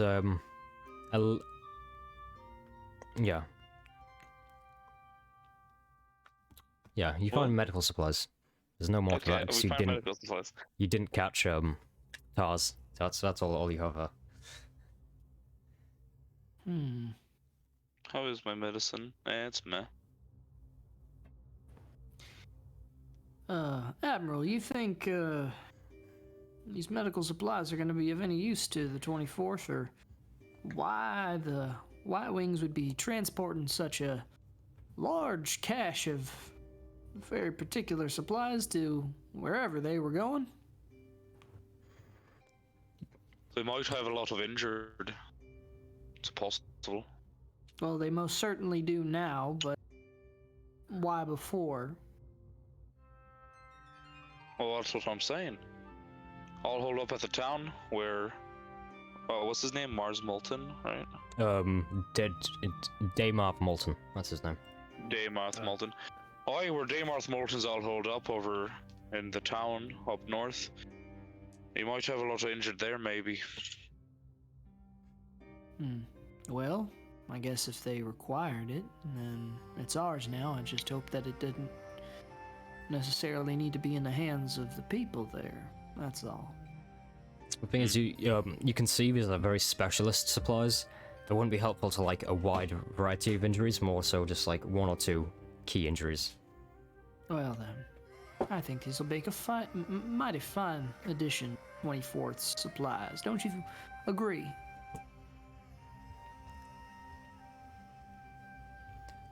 I think he's asking the 24th. Yeah, he looks and we'll see what use we can make. I can't promise anything. All your injuries look a little nasty as they are already. You might want to patch yourselves up. Yeah, and he can't open his like, well, look, this is burn injuries. We don't have any burns. Alright. Sure. Well, didn't you say that the gentleman running the town at the currently had a cannon grafted to his arm?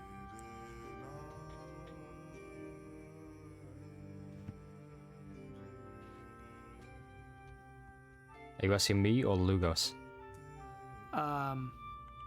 That's just what I remember hearing. Last I heard, yeah. Aye, last I heard as well. There's a cannon on forearm. Now, if I had to take a educated guess at this, an individual with a cannon for an arm probably has to have had it attached some way, and I do not imagine that shooting such a weapon would cause, well, anything short of very serious burns amongst oneself. Of course, I don't really have any right idea why you strap a cannon onto your arm. That seems like an incredibly dumb idea. But do you think it might be for the big boss himself?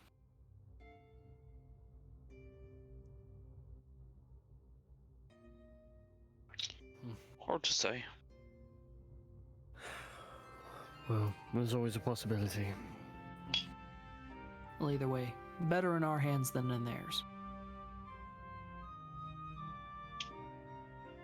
I finish up my conversation and I keep trying to figure out what these boots do. Yeah, so that takes about, was it 15 minutes? It's 10 minutes 10 for minutes. identify on a ritual. These boots are magical. The user of these boots gets an extra spring in their step. Specifically, these are boots of speed. Interesting. Well, you've got yourself a good eye, Mr. Lugos. Aye. Are they special in any way? These boots in particular, once the wearer gets mighty fine and acquainted with them, breaks them in a little bit, takes a little bit of time to get used to an item of a magical nature. Once you're able to wear these boots, you'll be able to get a little bit more spring in your step, a little bit faster. What's the exact ability of boots of speed? I don't know off. Wait. I had it written down, but I had to have knocked it off my session notes because it isn't essential. You can use a bonus action to click the boots heels together. Whilst you do so, the boots double your walking speed, and any creature that makes an opportunity attack against you has disadvantage on the attack roll. So you click heels together and you get super fast. Well, by my recollection of understanding the nature of this thing, Click the heels together and you'll get a boost of speed equivalent to about twice what your regular ability to traverse would be, as well as being so quick that enemies may have a particularly difficult time trying to hit you on the egress. Sounds pretty useful, but not for someone like me. You want him? I myself have no particular use. I think go to one of the members who likes to get up and close, so I imagine honestly, I think Joy might make the best use of these. I would have to agree. Yeah. If it's no problem, I would personally like to deliver those to her if it's at all possible. You got the hots for her, right? Go on for it. Well, I mean, that's certainly a way to put it, but, you know, she is a very attractive woman. I find her company incredibly enticing. No need to explain your likes to me, mister. Go on for it. Oh, I'm certainly happy not to have to explain my likes to you, Mr. Lugos, but thank you for letting me gift these to her.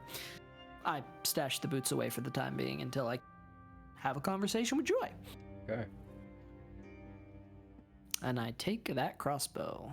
Was there anything else interesting, or is those the primary They interesting were items? essentially the only interesting items you see. One thing you notice is in the medical crate as well, it's like the thing buried at the bottom, obviously for some kind of protection purposes. It appears to be in a mask, like a leather mask that affixes kind of around your face, and it has a tube running out of the front to what appears to be like a manual pump, like an artificial breathing apparatus. Oh my gosh, it's a gas mask. Huh. This is all very peculiar medicines. I don't know anything about this, but I'm sure maybe the camp doctor, you have one of those, right? Probably would have a better understanding about this than I would.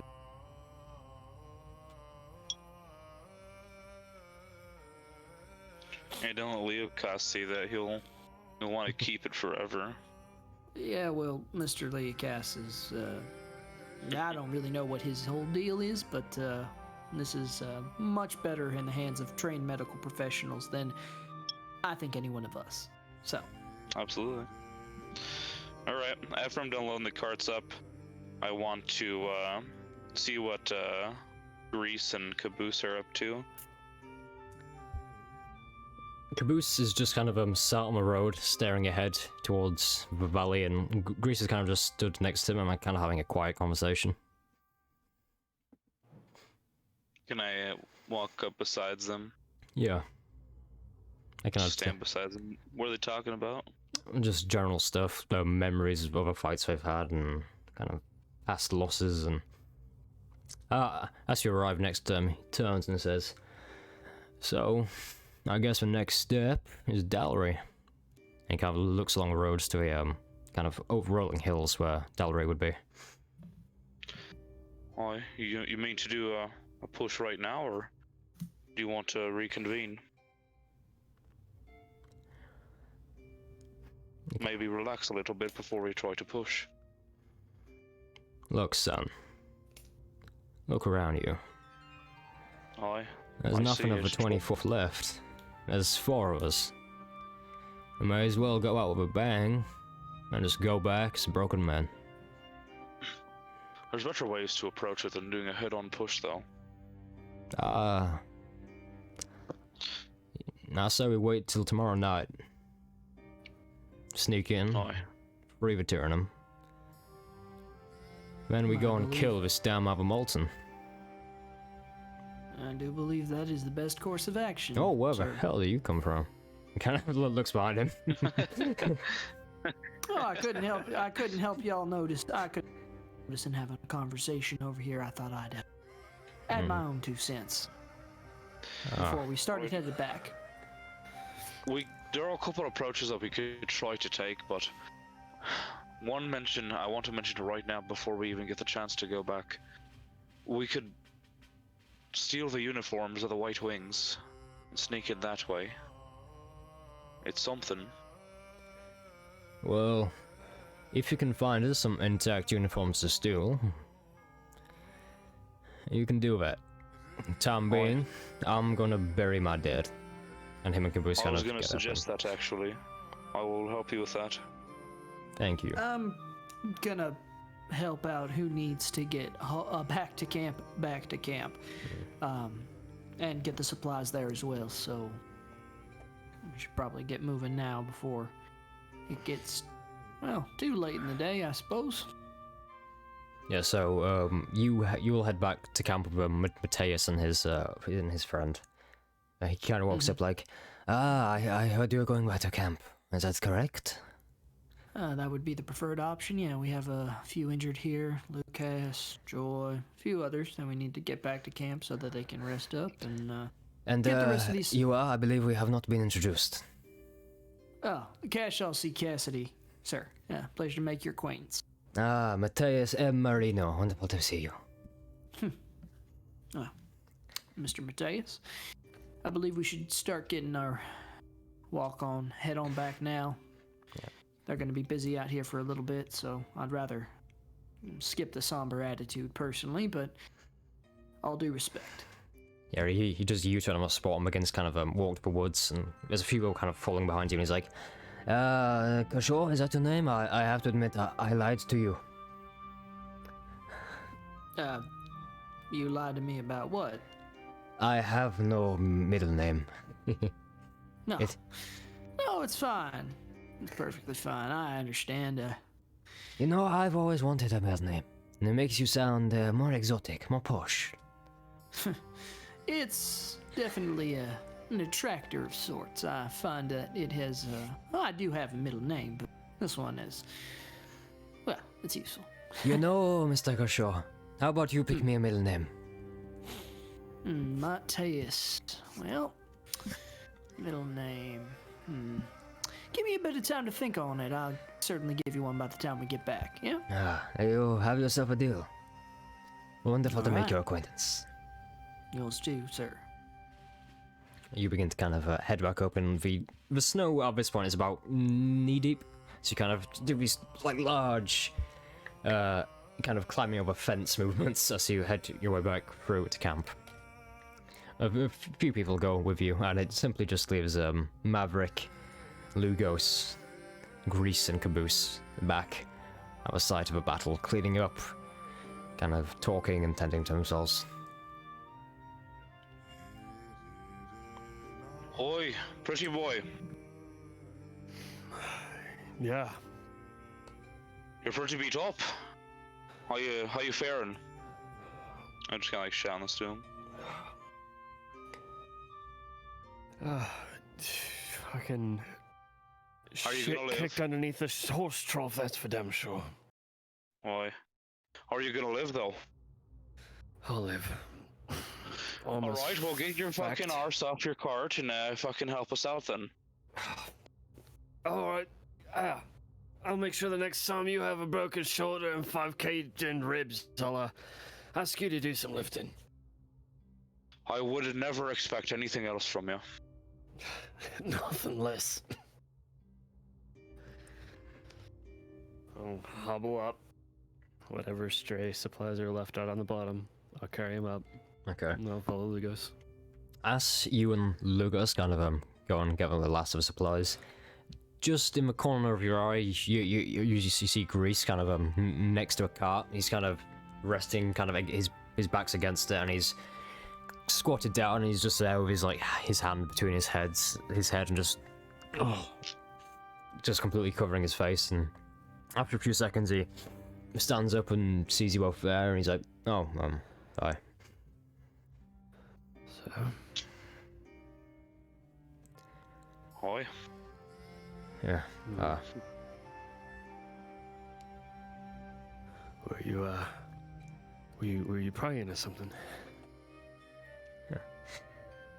I wish. And he has a holster on his hip, and he takes down a small dagger. It has kind of a hand protection kind of bit on it, where it kind of loops round from like the thumb to the pinky finger. Starts playing with it in his hand, and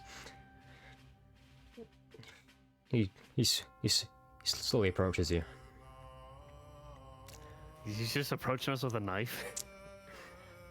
You two, you fought well. Take this gift from me.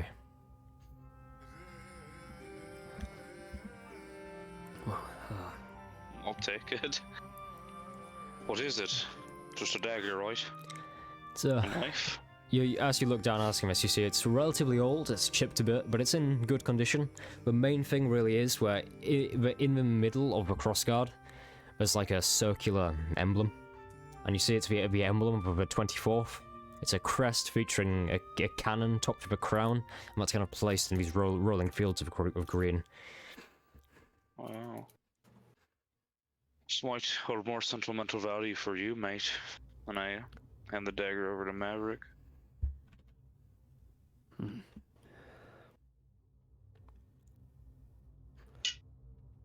I'll keep it close.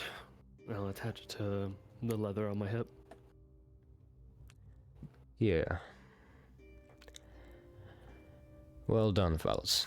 And as he walks off, he gives you a Lugos like a kind of pat on the shoulder as he walks past. I give him a nod.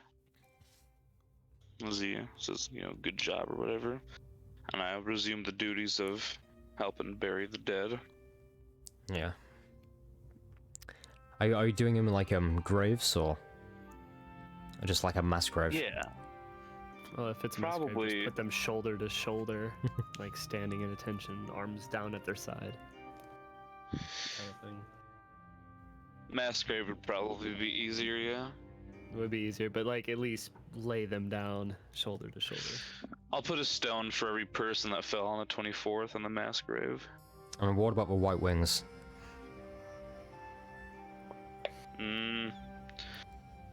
We could. On the other side of the valley, on the other hill. Let's burn the bodies in a pile. Hey, he's back. Hello. No, don't burn them. Just bury them on the other hill, the other side. One stone. Alright.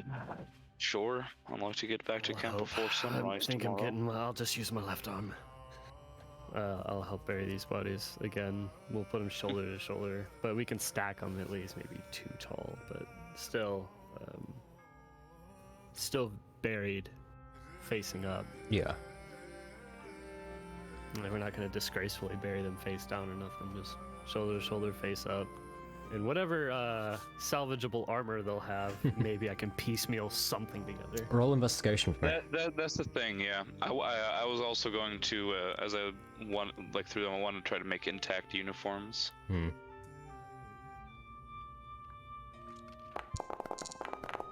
For our possible plan of pretending to be them. Very average 10. Can I roll? Yeah. With regards to finding armor, somewhat slaughtered white wings as little. You find the gauntlets from Tars as he ran away. These kind of black iron gauntlets. And with the cannoneers, there's one cannoneer who was shot in the leg by a thorn blast, and he has a relatively intact piece of chainmail, but it's not the best. Chainmail is chainmail, man.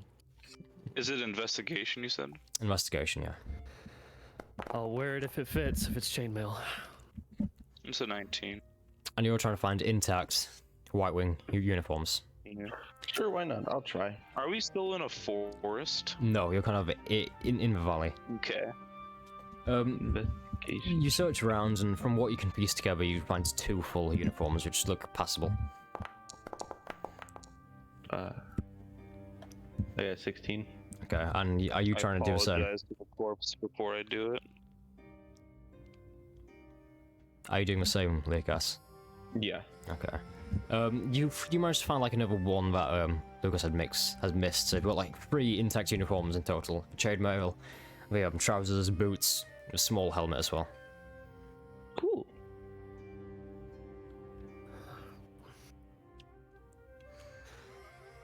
After we finish digging the mass grave for them, I set those aside.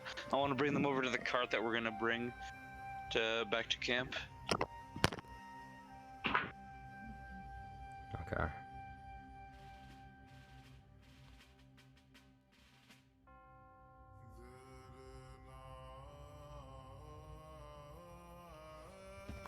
I address everybody. So, are we heading back to camp then? Thinking so. All right. I Yeah, could it's definitely not use some cold. fucking rest. And a drink. I second that one. Absolutely could use a drink. I've seen enough bloodshed for a fucking lifetime here. So, you slowly but surely move this cart kind of back to camp through the woods, through the river where you saw the owl bear. Snow continues to fall fresh, and you truck on, patching your wounds with raspy breathing. Feels like broken ribs, broken bones everywhere, torn tendons and muscles and ligaments. And you make some small talk. You see, looks like Grease and Caboose stayed behind a bit to pay their respects, and looked, Grease found what he could have Inuan Wiz from Wiz. He, from Inya, sorry, he kind of just retrieved his eye spectacles and took them and kind of put them in his pocket. But nonetheless, you head on back to camp, and Leokas, on the way back to camp, you're walking along about 10 feet behind everyone. And as the adrenaline of the fight begins to wear off, you become aware of a searing pain. It's on your shoulder, and you kind of look, kind of just under your arm, under your shoulder. And there's this black, burnt into your flesh mark on. It's these arcane runes that have been burnt and seared into your flesh. You reckon this came about when you surge of wild magic, and you look, and they slowly kind of pulse and burn horribly, and causing a sear of pain down your arm as you head back to camp. And with that, that is where we'll end it for the night and the week. I'm scared. Now look at you guys with your patrons. Definitely some freaky shit happening with My you guys. It's scared. Help, Maverick. Leokas should be scared of his patron. I am scared of my patron. I get a cute little necklace. You get a fucking Far Cry 3 tribal tattoo on the side of your torso. Yeah, dude. Help. Well, I mean, all you gotta do is just, not worship Well, Talona, if- and you'll be fine. If I cut it off, I'll be all right. No, just Cut out stop your worshiping Yeah, Talona. probably It's don't not that- flay your own skin. It's not the best tactic.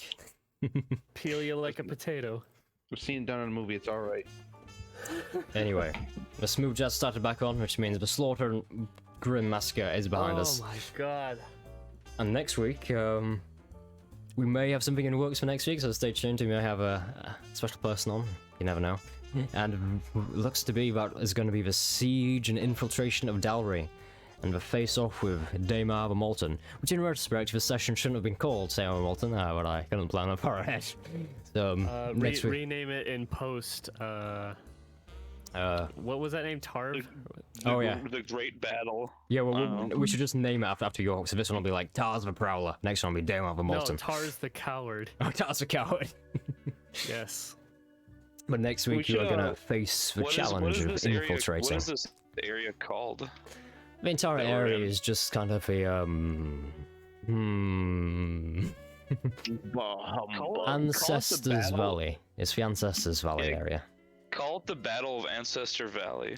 It is a good name. It's a good name, I'll admit. Well, actually, I think you should actually call it Battle of the Ancestors Valley. That's my personal opinion, though. Hey, that's a really good idea. Like, that's a really That good. is Lugos, your why didn't original you think of idea. that? Yeah. We'll Thank you, guys. we'll Thank you. name it after Leokas's original idea. Sounds like a good plan. Nice. But make sure you tune in next week for that, because some exciting stuff is going to happen. Wonder what that medical equipment could have been for. Wink, wink.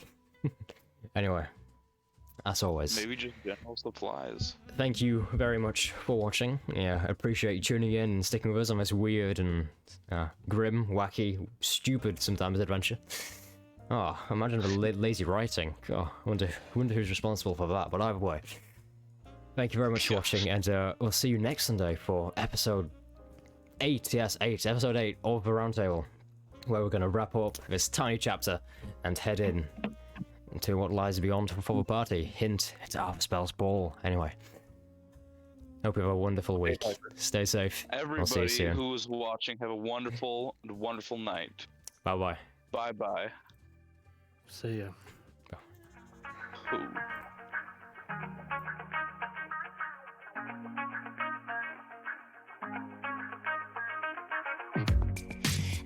the strangest feeling to know what to believe in. Cause every time you touch me, I can't control my body. Oh, baby, you are on my mind. All I think about, and I don't wanna stop. I don't wanna stop. Could you come closer to me? I just can't resist you. I'm giving up. I'm giving up. I am stuck in a dreaming. I can't help what I'm feeling. I don't know if I'm breathing when you are with me. My heart is beating. I am stuck in a dreaming. I can't help what I'm feeling. I don't know if I'm breathing when you are with me. My heart is beating. I'm giving up. I'm giving up. Getting into you. I'm giving up. I'm giving up. Getting into you. I'm giving up.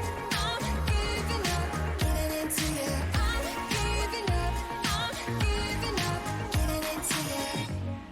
It's like we're in a movie. I don't know how you do it. Oh, I look into your eyes and everything is different. Oh, baby, you are on my mind. All I think about, and I don't wanna stop. I don't wanna stop. Could you come closer to me? I just can't resist you. I'm giving up. I'm giving up. I am stuck in a dreaming. I can't help what I'm feeling. I don't know if I'm breathing when you are with me. My heart is beating. I am stuck in a dreaming. I can't help what I'm feeling. I don't know if I'm breathing when you are with me. My heart is beating. I'm giving up. I'm giving up. Getting into you. I'm giving up. I'm giving up. Getting into you. I'm giving up. I'm giving up. Getting into you. I'm giving up. I'm giving up. Getting into you.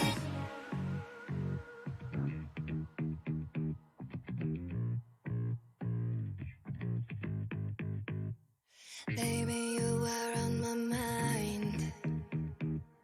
I can't control my body. Can't control my body. Body, body, body, body.